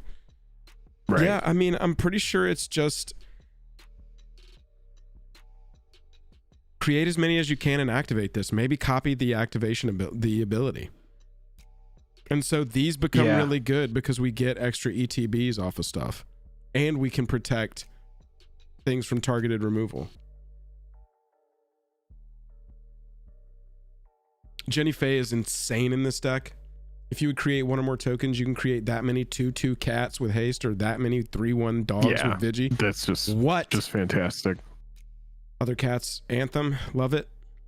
I mean, +2/+1 Anthem. Yeah, like on a 3 mana creature. Yep, it's insane. Yeah, I like the go wide that this deck is doing. I think that that's something that we definitely keep. I don't think there's any reason to, cut stuff that's going to work so well with our commander, but we will definitely find. I mean, I'm already seeing some stuff that I'm looking through here. I'm kind of mid on this. Has anybody got a good like defense for Kameno battle armor? Reconfigures. I mean, Goad is good. Yeah, man, but or equipped creature deals combat damage to a player. Goad each. I mean, it is each creature that player controls, which is pretty sweet. This one triggers both pieces and makes our creatures enormous. This one's such a shoe-in. Yeah. This one is a shoe-in. This is one of the good changelings that I do recommend. That is a good one. We'll put I'm seeing some people say, yeah, fuck this card. Look, we're gonna put it into considering. We can always move stuff back. We need cuts anyway. We need 10 cuts. That's gonna be harder than it sounds because decks are getting pretty fly. Flying melee, as long as you control your commander, other creatures you control have melee. Oh, that's good. Holy shit. Melee is all creatures you control get +1/+1 for each player being attacked. So you just send them in 3 directions and all your creatures get +3/+3. Oh, that's very good. We got reminder text. Here we go. Whenever this creature attacks, it gets +1/+1 until end of turn for each opponent you attacked this combat. And it gives all your other creatures melee. Shoo-wee! Stalking Leonin exiles a creature that's attacking you. Yep. Taurean Mauler, mid as hell. Yeah. It's crazy how far I've come on that card because I love that card, dude. When we first started playing Commander, I was just like, Taurean Mauler, come at me, baby, let's go. And now I'm just like, cut. Alms Collector is fine. Yeah, it's mid. But it's just a card that, like, I mean, it's a decent cat with upside. That's really all it is. I hate that it doesn't produce other series tokens. Out, you're gonna get some value from it, but But yeah, it is pretty mid. I'm kind of mid on it. We'll come back. We'll find cards. Jazzle's pretty good. Jetmir's top tier. Kit Kanto's top tier. ETBs create a 1/1. Beginning a combat on each player's turn, you can tap 2 untapped creatures you control. When you do, target creature that player controls get +2/+2 and gains trample, and they goad it. Yeah. Beginning of combat on each player's turn, you can tap 2 of your little token creatures, goad 1 of their things, plus give it trample and a little half a giant growth. Round it up. This one to me opponents can't cast spells during combat. This one has always been sort of I love this as a commander. I played this as a commander for a long time, before Goad was on every card. Sure. When this was like the only card that had Goad on it, really. I played this a lot, but I like this. You I like feel this like in the this 99? stays. Yeah. Okay. I feel like it stays. Sets Tiger ETBs, gain protection from the color of your choice until end of turn. You gain protection from the color of your choice. It's kind of it's situational, but the times it helps you, it's going to be dope. But are you leaving in this play creatures onto the board deck 4 mana up just in case someone targets you with a mind rot? You know what I'm saying? Yeah, dude, I don't know. I mean, it's like, yes, it plays well with Rin and Siri, but let's remember all of this is going to. And there's a lot of other good cats and dogs out in the world. That's true. And Rin and Siri says whenever you cast a dog spell, create a 1/1 green cat. Yep. And whenever you cast a cat spell, create a 1/1 white dog. And most of this deck is cats. So it's a 4 mana fog. It's a 4 mana fog. I would cut it. T-Wolf I think it's a cut. I do too. Teamer Sabretooth I've always loved. I'm lower on it now than I was 10 years ago, but it's still a really good card. I don't know if this has been 10 years since it's been printed. It's great with ETBs though. Not quite 10 years. Oh yeah. Great with ETBs, and there's a lot of ETBs going on. Any of our things like Regal Caracal enters the battlefield, create 2 1/1s with lifelink, dude. Your Teamer Sabretooth in that, your White Mane Lioning that, you're creating more tokens. Keeper of Fables, draw cards when non-humans deal combat damage. This card is great. Kasali Slingers, that or another cat ETBs. This is Aura Shards on a cat. This card is bonkers in this deck. I mean, would you rather just run Aura Shards?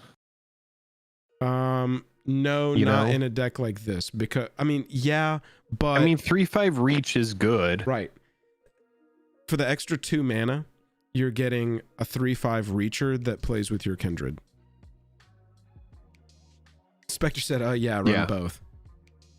So yeah, I do like this over Aura Shards in a deck like this. I find myself with Kindred decks a lot, making selections that are like, oh, this is Aura Shards, but plus 2 mana, but it plays with my creature type. Making those decisions a lot more because you're just trying to lean into the synergies. That one time you draw having bodies is good. Exactly, and it triggers your commander. Look at late game. You've replayed your commander after a board wipe. You top deck. What do you top deck? Either Aura Shards or Kasali Slingers. Which one are you more excited to see? Right. Just because of the nature of the deck. Thank you for the 38 months, man. Holy 38 months. Look at that red and white. I've never seen that badge. 38 months. That is, I think that's the 36-month badge. There's a few other people that have it as well. Walter A, you're a real one, dude. Thank you so much. Appreciate you, man. Regal, how do I pronounce this? Can somebody tell me how to pronounce this? Caracal. Is that correct? Caracal? Caracal? I think it's Caracal. Caracal, I think. But that card stays. Yeah, we're leaving that one in.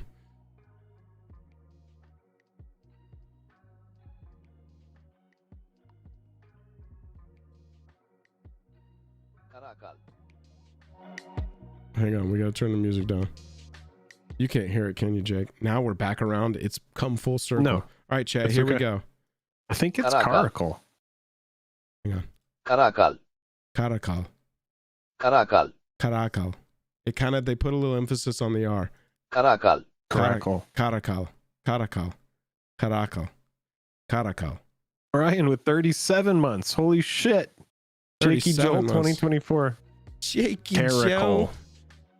Caracal. Sideshow's like, I'll shut this down. Sideshow's like, it's Caracal. Friendo.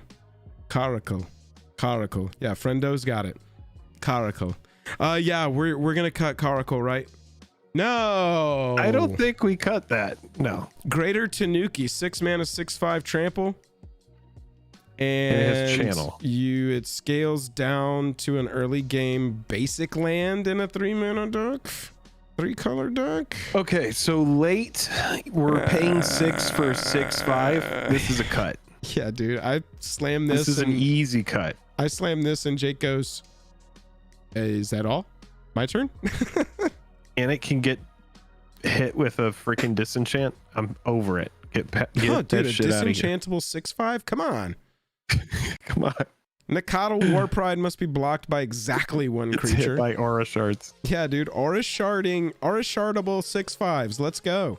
Whenever Nakatl War Pride attacks, put X tokens into play tapped and attacking that are copies of Nakatl War Pride, where X is the number of creatures defending player controls. Remove the tokens from the game and in a turn. This seems great. However, 6 mana, 3/3. Does it freak anybody else out? Wait. No, it's insane. Okay. Because you're putting copies into play that are going to get you tokens that will persist when those go away. No. It's a cast. It's a cast trigger. Whenever you cast a dog, whenever you cast a cat. Never mind. The MET being doesn't matter. No, it I'm doesn't so play. bad. I'm so bad at this game. I don't even know Jake, this any is of the most I don't even complicated read the game cards. in the history of the planet. Don't quote me on I that. can't even read any of it. I can't even freaking read Don't any of quote this me on shit. that, but I mean, sometimes you just gotta understand. There are You did magic too cards. much shit. Too much fucking shit. I don't want to be here anymore. Fabine, boss's I don't confidant. want to be here I anymore. don't want to be here anymore. What'd you say? Nothing. We did too much fucking shit. Fabine, boss's confidant. A white, a green, a red, and 3 for a 3/6 cat advisor. Gives all of our creature tokens haste. Yeah. Supreme. At the beginning of combat on your turn, each player reveals the top card of their library for each land card revealed this way. You create a 1/1 citizen. Then creatures you control get +1/+1 until okay, hang on. Beginning of combat on your turn. It's so much it must be good. At the beginning of combat on your turn, I see a mythic symbol, I run it. That's a simple boy. That's what I am. Yes. At the beginning of combat, advisor? Yeah, cat advisor, mythic. You're Say in. no more. You're in. You're in. I like your fancy pants. Have you been to Ravnica lately? At the beginning of combat on your turn, this is a Capenna card. See, it's a joke. Come on. I see those Capenna, those Ravnican hats you're wearing there. For each land card revealed this way, you create a 1/1. Then creatures you control get +1/+1 until in a turn for each non-land revealed this way. Then each player draws that card. Well, draws a card, but draws that card. This seems good. This seems Then good. each player draws a card. It is a little bit group huggy. Sure. Creature tokens you control have haste is very good. I like it. I think it stays. Yep. Highcliff Felidar, 7 mana, 5/5 Vigi ETBs for each opponent. Choose a creature with the greatest power. Destroy those creatures. Yeah, I love that. Yeah, that seems extremely good. What the actual fuck is this? Is this what? Each player shuffles all permanents Wait. he or she. This is in the deck. No, it's not. Is this It's a about mistake? to be cut. It's about to be cut, but What's no, it is happening? in the deck. Well, let's read it and see how it plays in.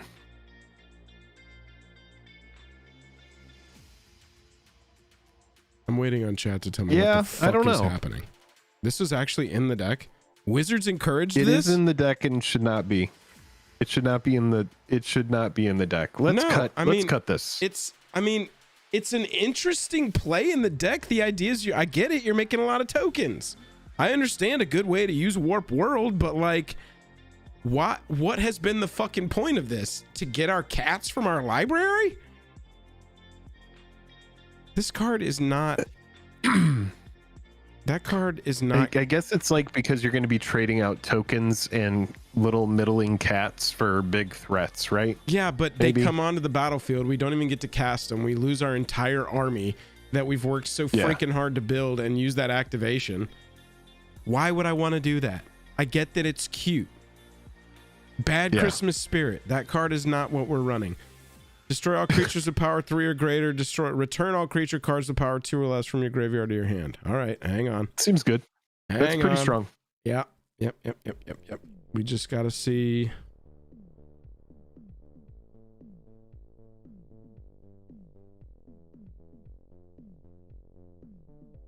Less than or equal to 22. Okay, so 14 creatures.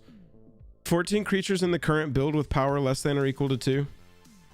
That's not bad. So you're going to be getting something back, probably at like a rate of 2, maybe. Yeah. I don't know. Maybe 2 things. Don't y'all like that highlighter feature on Moxfield? Wow, what a feature-rich website. Yeah, I actually don't mind Dusk Till Dawn in this one. Obviously, these are all good. You can cut Cultivate for the other 2 mana one. What is it? Nature's Lore, Farseek, 3 visits. There's another one. Doesn't matter. What, the 2 mana? Maybe this I is love all of them. Cultivate, but No, no, yeah, Farseek. I'm not saying go cut Cultivate. I'm just saying you can swap it out if you want to be like, wow, I optimize. Path, Crib Swap is only in here. Uh-oh, they printed a card with Tribal on it. Changeling, exile target creature. Its controller creates a 1/1. I mean... Colorless shapeshifter creature token with Changeling. This is another card where every single time I see a Kendrick this could deck, be anything else. exactly. I see this in Kendrick Lamar decks. I see this in Kindred lists all the time, and I'm just like, are you only putting it in there because this card is every creature type? I mean, I guess this is like 2 extra mana on your swords.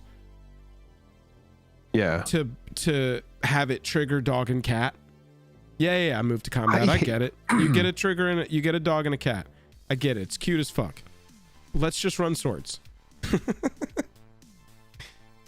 Yeah, I think we boring? cut Crib Swap, and then I also kind of feel like White Sun Zenith isn't good in here either, because no, you're not isn't it casting supposed cats. to be because of it? Isn't it supposed to be a cast? Right, you're not casting cats. This is one. If you're watching this after the fact, if you want to run this because it's a cute card that works really well with a Kindred deck, rock and roll, baby, fire it off. White I will Sun say is a good plan B. there's more argument for Crib Swap in this deck than I've seen in most other Kindred decks, because it's all about the cast activate. I mean, it's all about the cast trigger with our dog cat, and so you can make an argument for this one. Okay. I'm fine with keeping that. Let's put it in the sideboard and we'll see where we're at. A case? Okay. Basilisk Collar, yes. We've cut 9 cards and we're not even to artifacts and enchantments yet. So I feel like we're going to find over 10 and we can just cut back and say, here's 10. We're going to do our 5 budget and 5 bling. Yeah, dude, Basilisk Collar is insane. Our commander deals damage on an activation. Card draw on a token deck, Soul Ring, Arcane, Signet. This card is good too. Yeah, but this deck, this is a Nombo in this deck. We're looking at casts, not ETBs, not it's a creature when it's on the battlefield. You may have it become a copy of any creature except it has haste. Yeah, maybe. I'm maybe super medium on it. Herald's Horn's great. Oketra's. This is interesting in this deck, because we are thinking some Anthem stuff, but our Anthem stuff has been pretty specific. This is pretty sweet. See, you're getting a lot of you. value on the cast with that, and then also getting your commander down and everything else in the deck with white down. It seems fine. Yeah, I'm kind of into this because we're going to put in some Anthems that are not going to look for creature type as well. But I mean, we're also running cards like Vanquisher's Banner, so maybe all of our cards should only produce cats and dogs if we are going to run cards like this. But 3 mana for a reducer is not terrible. I mean, Curse Mirror, the thing is this just doesn't do anything else with our deck. There's got to be a cooler card that does something at the very least that's similar to Curse Mirror, because all this is helping with, you can have it become a copy of any creature on the battlefield. So all this is helping with is the activation. It's helping our activation count 1 more dog and or 1 more cat, unless we are copying one of our changelings, and it's going to count for 2. Or one of our opponent's creatures, right? It's not you control, it's any creature. Yeah, but we're trying. Why would we do that? I see what you're saying. Now we're just running it to do a cut. thing. I think it's fine being a cut. It just doesn't play with the synergies. What do you think of Maskwood Nexus? I don't know why you would run it in this deck. I just like this creature type has plenty of support, but at the very least you can pay 3, make a dog cat. Pay 3, make something that increases the activated ability by 2. That's not terrible, right? It's got to do something. Yeah. Pretty interesting. It lets. Yeah. What a spec, by the way. Looking back at Maskwood Nexus, we didn't know that they were just going to be like reprints, reprints. When it first came out, it was like a $2 card. Maskwood doubles Ren and Siri triggers. Yeah, I see. But it's create, right? Oh, isn't it supposed to be a cast? It is a cast, but look what they're saying. Asking. Creatures you control are every creature type. So this turns all of our creatures on the battlefield into got you. Never mind. 2 count batteries. It's obvious. It's a very obvious choice. We got double A batteries across the field with Maskwood Nexus on the battlefield. Yeah, got it. Vanquisher's Banner is like a sure. It's a Kindred deck, so put Vanquishers in there if you want to. We don't have to cut that one. I love Impact Tremors in this. I really actually love Beastmaster Ascension in this. Beastmaster Ascension seems very easy to get going. Oh, dude. Hell yeah, it does. Takacia's Welcome is what, Soldier of the Meek? What is that card called? Mentor of the Meek. Mentor of the Meek, but you don't have to pay mana. It only happens once. It's fine. Once per turn is fine. Yeah, this is fine. I'm not a once per turn hater. I'm not like, ugh, it only says once per turn, we're not running it. All I'm saying is, isn't there better options? Couldn't we swap this out 1-for-1 with something? Maybe. Does it need to come out right now? No. What do you think about it? Yeah, I see what you're saying. I see what you're saying. It's just it does play with pretty much everything in the deck, which is good. Right, exactly. That's the reason I think it is a decent leave. All I'm saying is for the benefit of the person watching this afterwards who wanted to see like an upgrade process in right in front of them, this is a card where I'm like, okay, we can probably do better, but it's fine right now. It doesn't go against our synergies or be a non-bow, and so we'll take it. Like Anointed Procession, this card does nothing in this deck. I'm just kidding. It's awesome. It's insane. Yeah, that's it's insane. This Cast Out can go. I don't know why this is in the deck. I think to be cut. Yeah, that one was one so that there's an obvious cut for people who need cuts. This just grows your board or it goes wide. Like it's really hard to cut a card like this. It is, especially when we're looking for cats in the deck. I know these aren't cast cats, and so we're not getting that, but we're passively adding to our totals, and if our board is already wide, adding +1 counters to thing is insane. Build it up. And it's a Vigi. I think a lot of people always miss that it puts a +1 counter on everything, but it also gives them all Vigi. Imagine your entire line growing by 1 and getting Vigi every turn. Anyway, very good. Showdown is very good. I mean, it's good card advantage. It's interesting in a deck like this because you kind of have to take a turn off to play this. It's a way better standard card. Like a cut. Okay. Yeah. I'm with you on that. Yeah. It just doesn't really play. Yeah. Ooh, they put Lurking Predators in here. That's right. This is good. Yeah, Lurking Predators will leave. When an opponent casts a spell... Isaiah, you don't like it? Whenever an opponent casts a spell, reveal the top card. If it's a creature, you put it onto the battlefield. I mean, my dude, we're running 28 creatures and we've cut like 5. And we're definitely going to add more back. Yeah, whenever an opponent casts a spell. Yeah. Everybody is saying cutting Lurking. Am I way overvaluing Lurking Predators in this deck? You want cast triggers? Oh, yeah. It just helps you empty your hand. I see what you're saying. No, it doesn't help you empty your hand. It pulls more stuff onto the battlefield for free. Y'all, this is free. Yeah. It doesn't give the trigger. No, it does. We don't get the trigger, but it's like we don't get the trigger from Felidar either. But nobody's talking about I don't want free 2/2 white cats over here. Why don't you want free cats over here? Well, here's the thing: is I think that EDH has different. It's obviously there's different perspectives because everybody plays in different power level type situations, right? There's some people that think if you're EDH.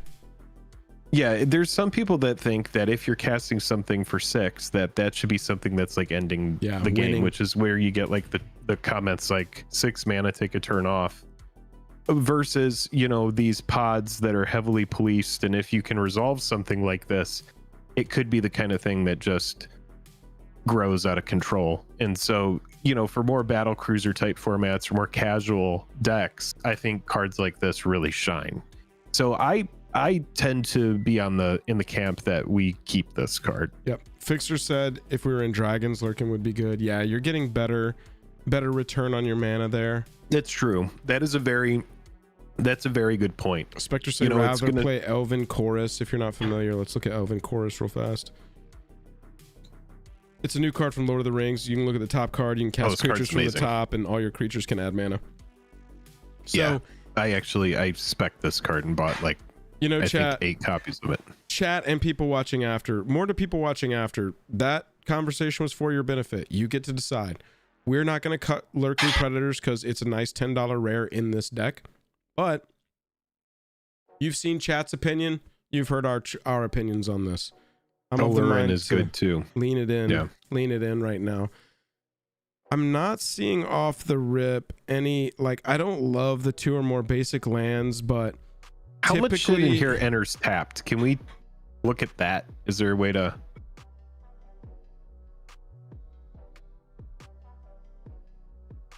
Type land tapped. 13 of them. Oh, God.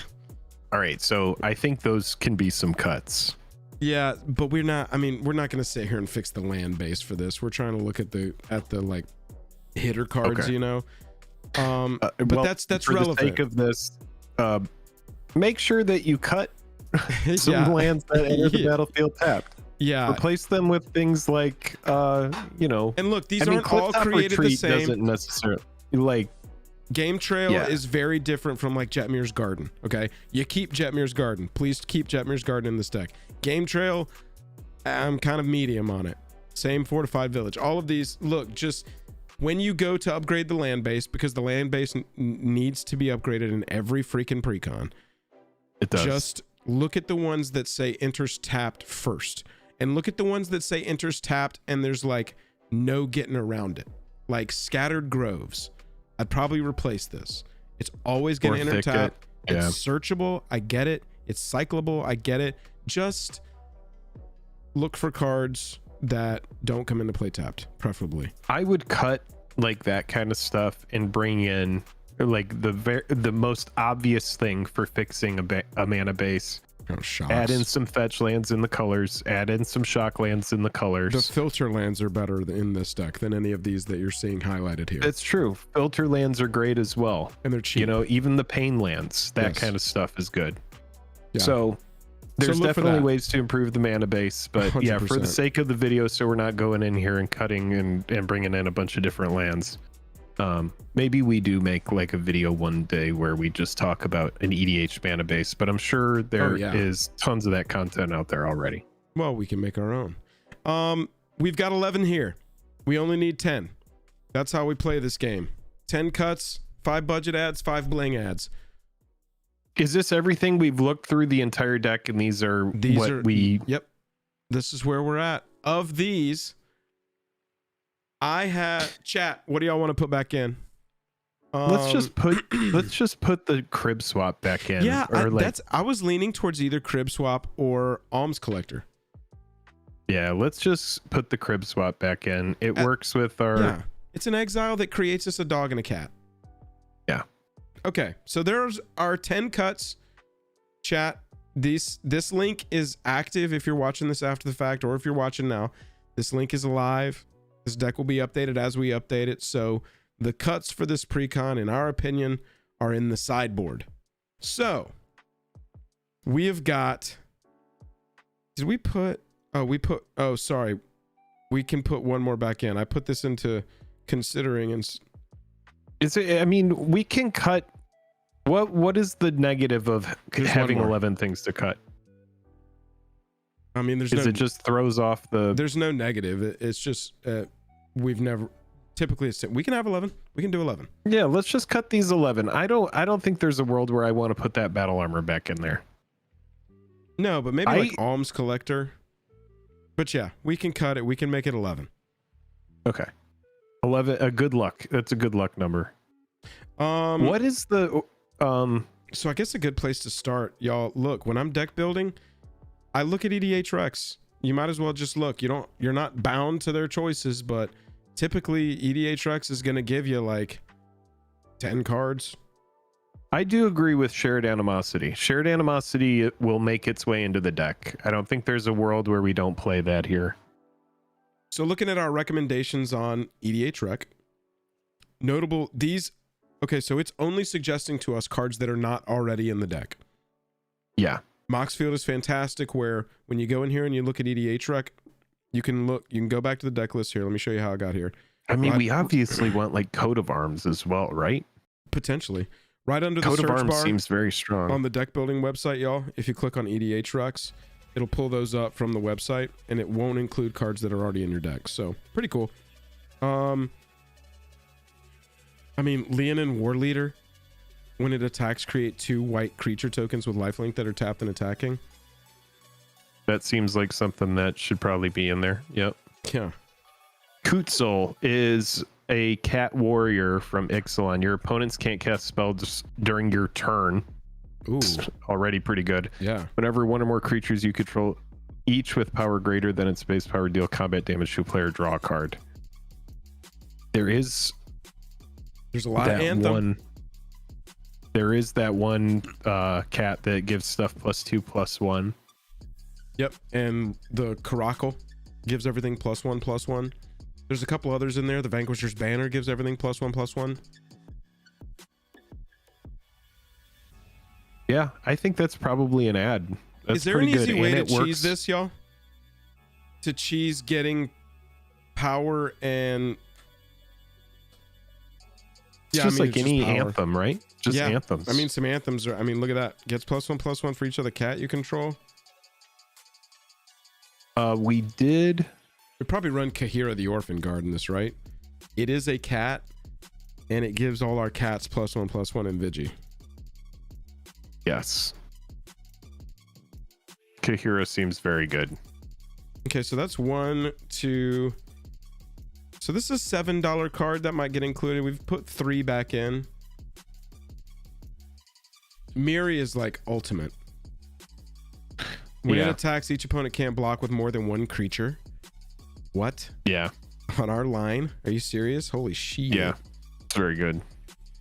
Do you like Pride Mage in here for some tech? Are we trying to go bigger than that? What is this? I probably do like Pride Mage. We can put things in considering. Maybe. That's the beauty of this as well. We put our cuts in the sideboard so that those are clearly partitioned off. But cards that we think maybe we can throw in considering. Give some other options too. If you're watching this after the fact, you're trying to upgrade this. There's some other options too. If your meta is more like artifact enchantment heavy, if the guy always beating you is playing that damn enchantress deck, put your Pride Mage in there. You know, I see people complain about heroic intervention because it's not it's a defensive card, but I do because of that. Chroma's what is the one that came out of Commander Legends? A Chroma's Will. I think a Chroma's Will could probably come in here because it does what we want heroic intervention to do, but it also offers some upside, an offensive side, which is pretty good. Whenever Sovereign attacks, for each creature you control with power greater than that creature's base power, put a number of +1/+1 counters on that creature equal to the difference. That seems really good. We got to get some more anthems in here. Yeah, I mean, it's hard because then you have to start cutting stuff to like build around. I threw this into considering. I said we're not doing lands, but Galvany Township at $1 for 4 mana, put a +1/+1 counter on each creature you control. Holy shit, that is good. Yeah, that's good. Run that. That's good. Run that. That's in considering. I'm gonna also I'm throw seeing some of these Immortal other Sun. lands. Yeah, here are the shocks, y'all. These are the lands we were talking about for your consideration. Yeah, Stars stuff is like normal. doubling season, parallel lives, all that kind of stuff come to mind. Yeah, I mean, honestly, let's put Parallel Lives in here as one of the bling upgrades. $23.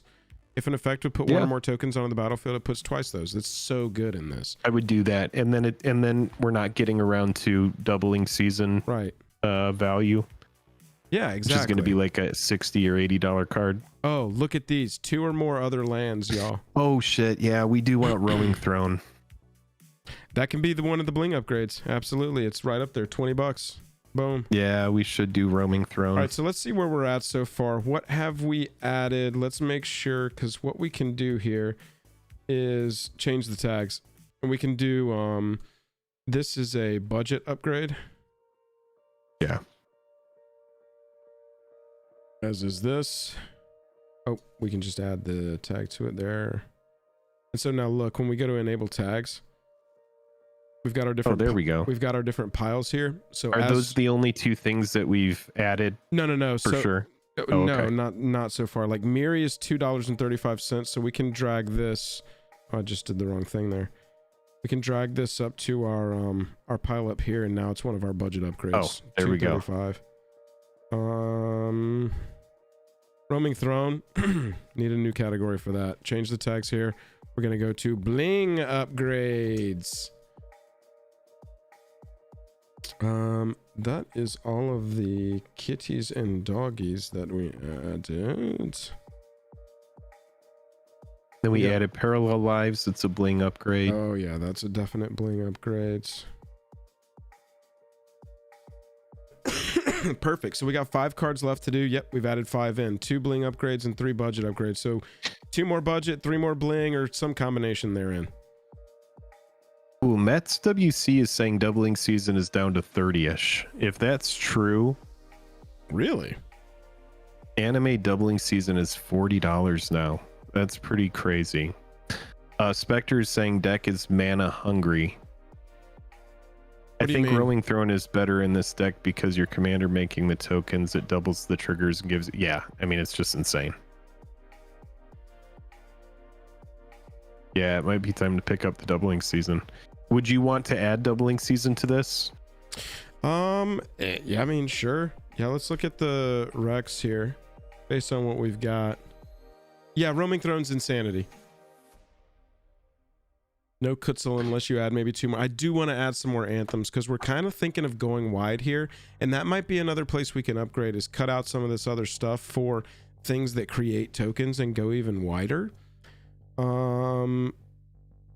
You know, I honestly expected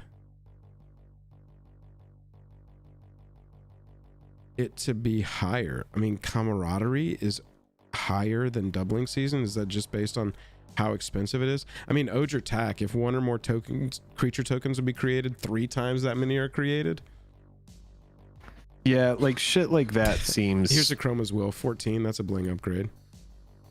Yeah, I would add a Chroma's Will in here. Being able to protect your stuff or also give the team lifelink and indestructible. We're gonna put Odra Or Tack Flying in Vigi. considering.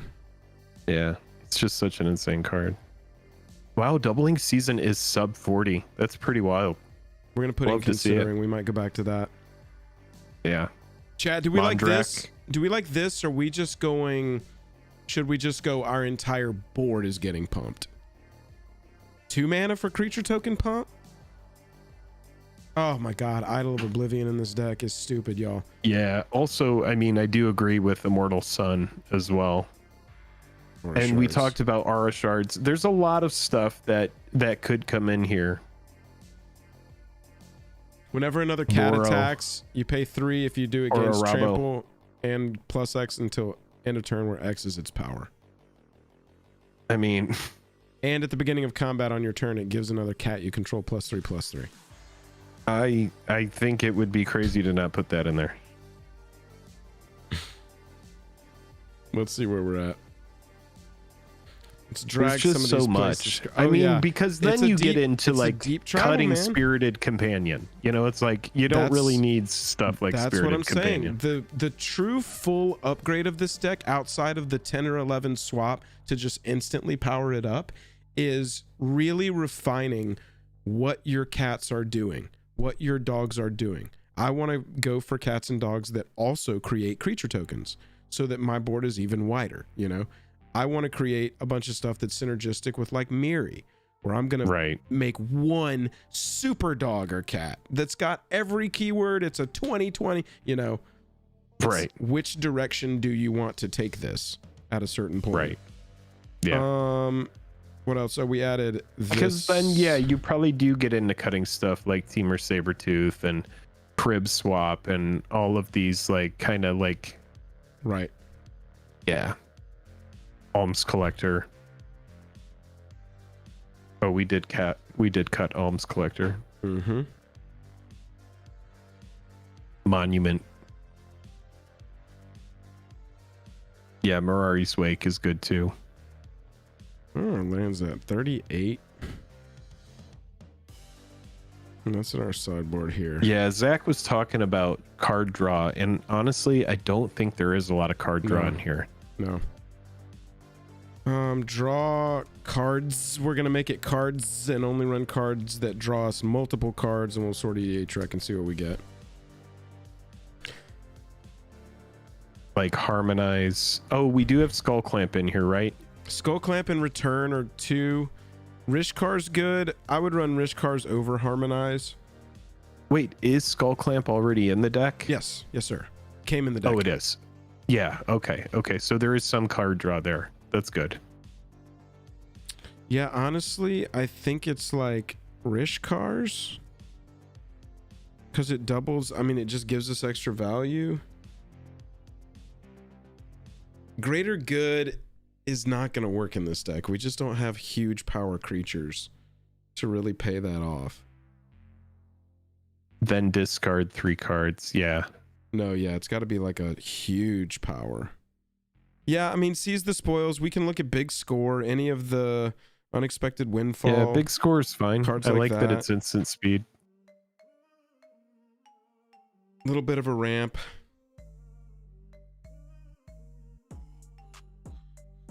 Let's see what just says draw a card. What are we missing? Because some will be like, whenever this happens, draw a card, and it can happen a ton of times. Mm-hmm.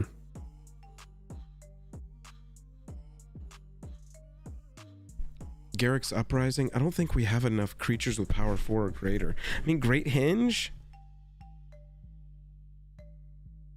Yeah. What I about mean, just Great Beast Hinge Whisperer in this deck?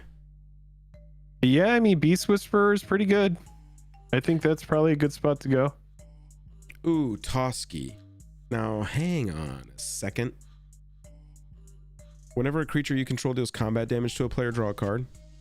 I love that card so much, dude. Yeah. And I don't like creatures We're very gonna have much. we're gonna have 1 squirrel in our cat and dog deck, because Toski's gonna run into attack and they're gonna be like squirrel and have to chase it, and we're gonna get to draw cards. It's gonna be There we go. awesome. Okay. So back at this, back to deck list. Oh, that's right. And there is that enchantment in there that works like a Mentor of the Meek that we were talking about that is in the deck. Yeah. Can we just look at the deck and see what is in the deck that says draw? Uh-huh.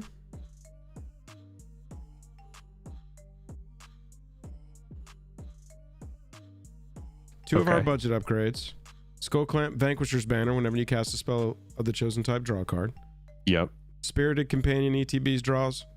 Keeper of Fables is like what we just put in here. Whenever non-human creature deals combat damage, we draw. This is everybody gets to draw, so it is velocity for us. And then there's the card. Takasu's Welcome, and then Return of the Wild Speaker. Okay.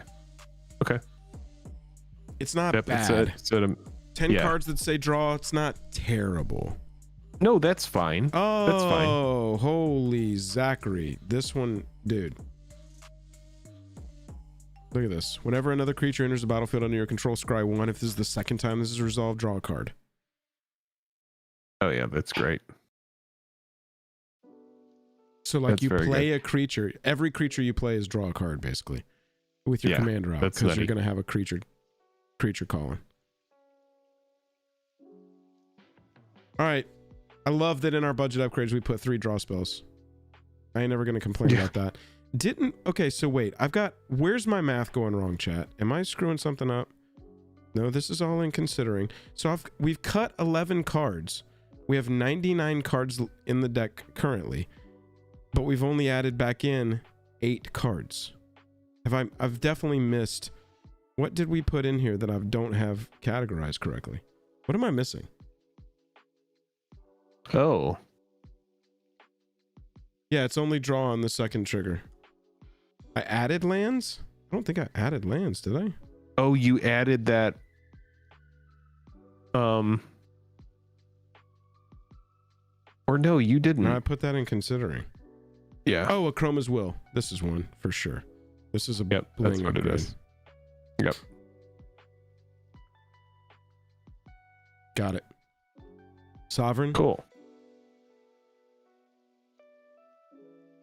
Oh, you're asking about another edition. Okay, so 99, 5, 9. But see, we cut 11 cards.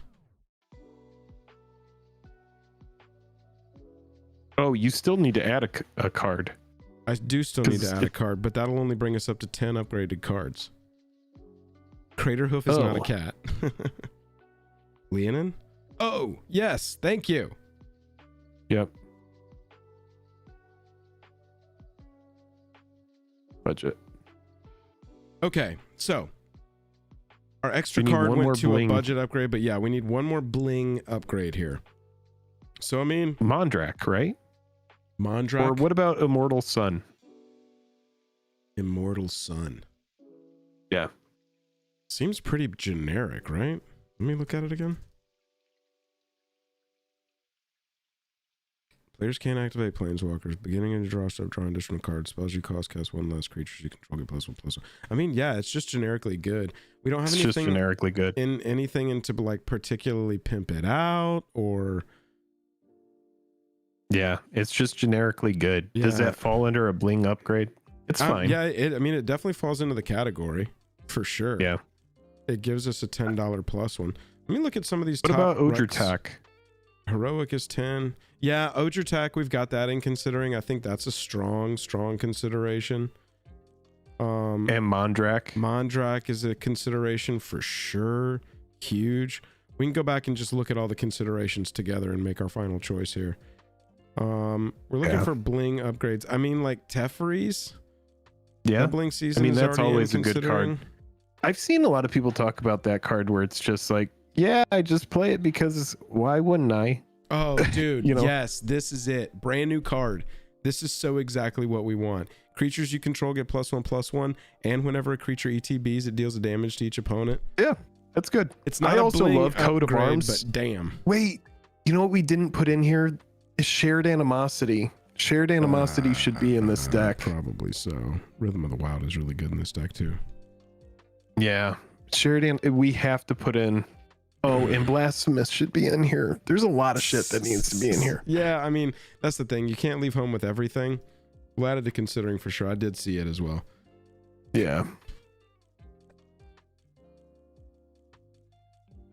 Yeah, it's like Shared Animosity has to be in here. What Let's would look we at cut? shared. No, I don't think we have. I mean, we have 99 cards right now. It's only 27 cents, so that's definitely a budget upgrade, but we can have a couple budget upgrades. God, I remember when Shared Animosity was like a freaking. Scarce card? Oh my God, yeah. Yeah, I mean, so this gets it back up to 100.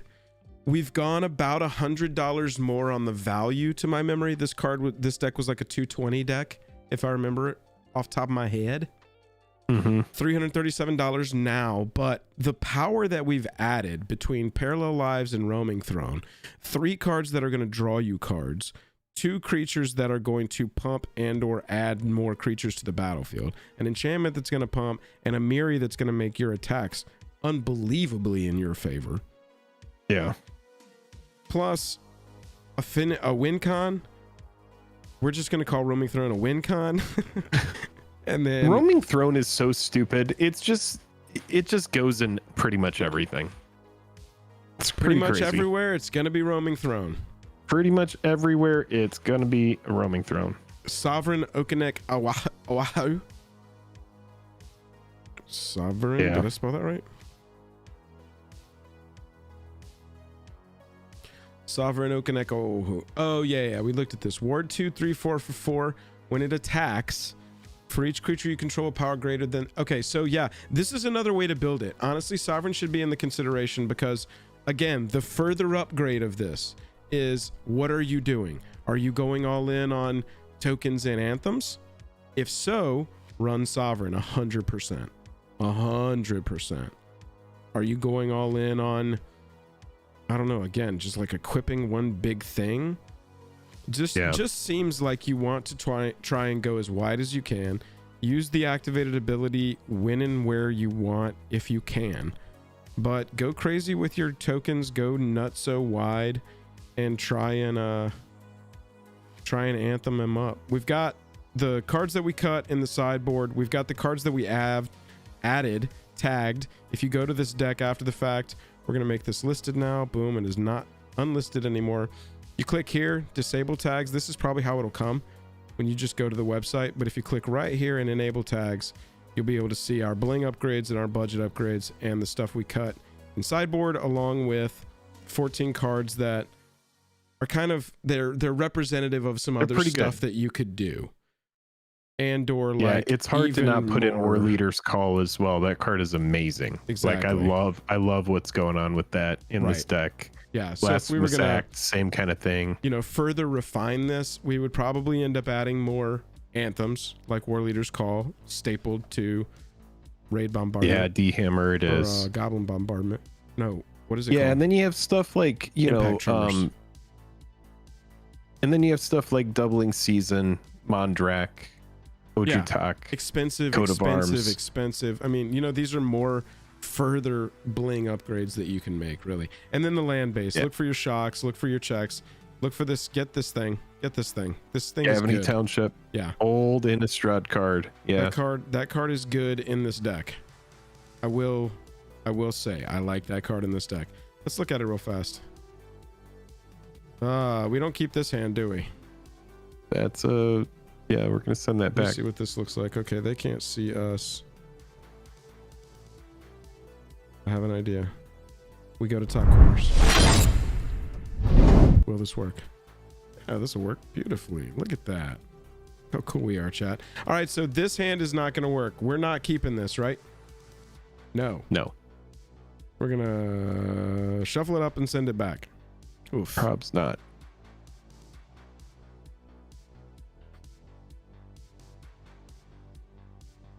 We have a turn 2 Well, play. that thing is happening where 38 lands. We've drawn 3 in our first 2 hands. yeah, I would be going down to 6. Yeah, let's just we'll restart, we'll go one more time, and then we'll send 1 card back. All right, so this is super keepable, and we just send back the Sabertooth. Yeah, or like the Strike Force. I just like it because it's 3 and we don't need double green, because we don't even have double green yet. Yeah, Sabertooth is fine. Move to bottom of library. Okay, so turn 1 we'll draw a card. We'll go Jungle Shrine tapped. Turn 2 untap. Whoops, I drew too many. We don't know there's a crib swap coming unless you control a mountain or a plains. So I suppose we just go ahead and play our mountain and get our pack leader out here. Other dogs you control get +1/+1 whenever it attacks. Prevent all combat damage that would be dealt this turn to dogs we control. Yeah, that's pretty good. All right, so we draw our quib swap, our little quib swap here. We have 3 mana here. We don't have double white, unfortunately. We can go with our I would Sky do Hunter. maybe. Yeah, Hell- that's probably pretty good. Oh, dude, Herald's Hell- Horn is good. Hell's Horn. This would be a good turn for that. Yeah, for sure. Just start the value train rolling. So here is where you're gonna want to play your Herald's Horn. Get the Herald's Horn out there on the battlefield.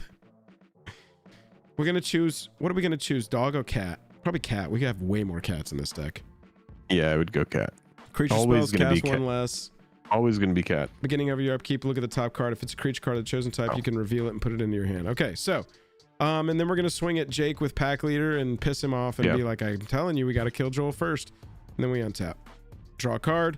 We are not gonna reveal it because it is not a creature card of the chosen type, but it is pretty sweet to now have some options. I mean, and there we go. I mean, like, there's the game. We're here now. We can play our commander for 1 less than we've got here. That makes me really wish that this was a Swords to Plowshares so that we could stay untapped and have a removal spell and do a little interacting. But, you know, it's crib swap. It's fine. No, I think it's good because then as soon as you cast it, you're going to be getting a lot of go wide. Yeah. And that's going to be big with your pack leader. So I like it. Yeah. Yeah. Very interesting. Let's do one more with it. See what we get. Pretty rough. Yeah, this is a new game, so we're going to go ahead and use our Freemole. What the hell is happening? There's 38 lands in this deck. Everywhere we go, the shuffler is chasing you, dude. Just go down to 6. The shuffler is constantly after you. Restart. Better. Oh, it's better. Keep it. We toss Brimaz or Kit Kanto? Probably Kit Kanto, right? We can at least cast Brimaz.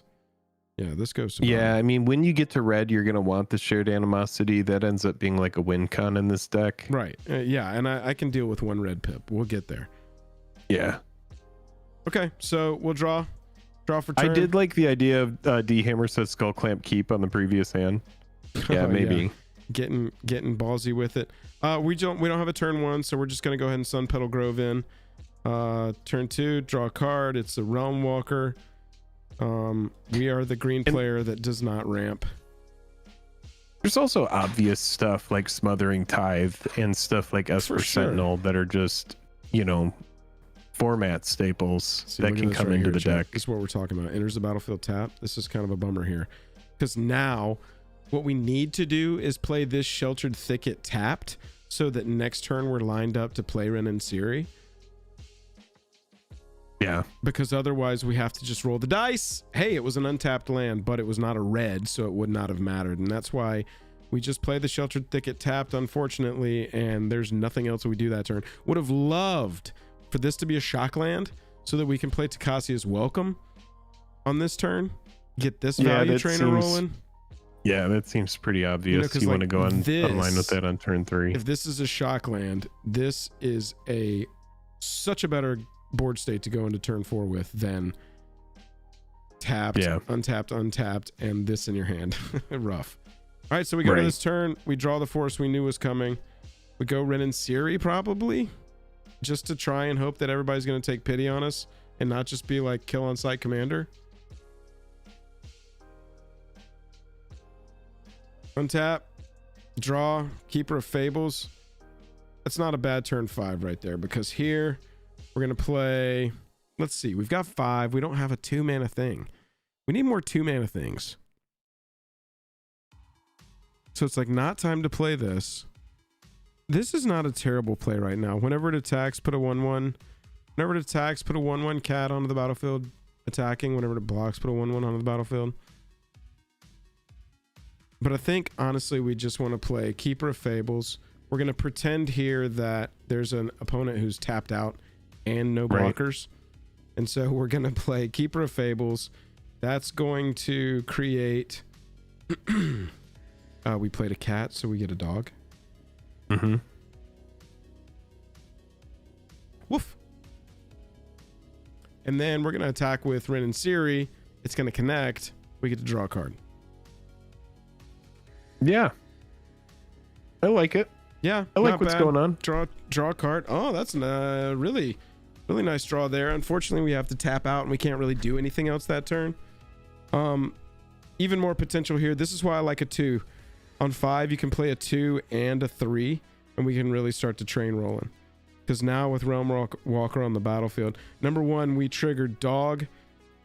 If we play these 2 creatures, we're going to tap all 5 mana. We play Loyal Warhound. Dog comes in, creates a cat. Meow. Enters the battlefield. If it controls more lands than you, search your library for basic planes, put it on the battlefield tapped. Yeah. Sorry. Here's one right there.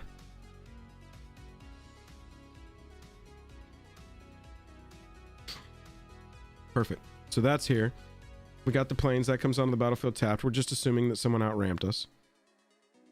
So, and then Realm Walker comes into the battlefield. It's a dog and a cat. So we get a cat and a dog.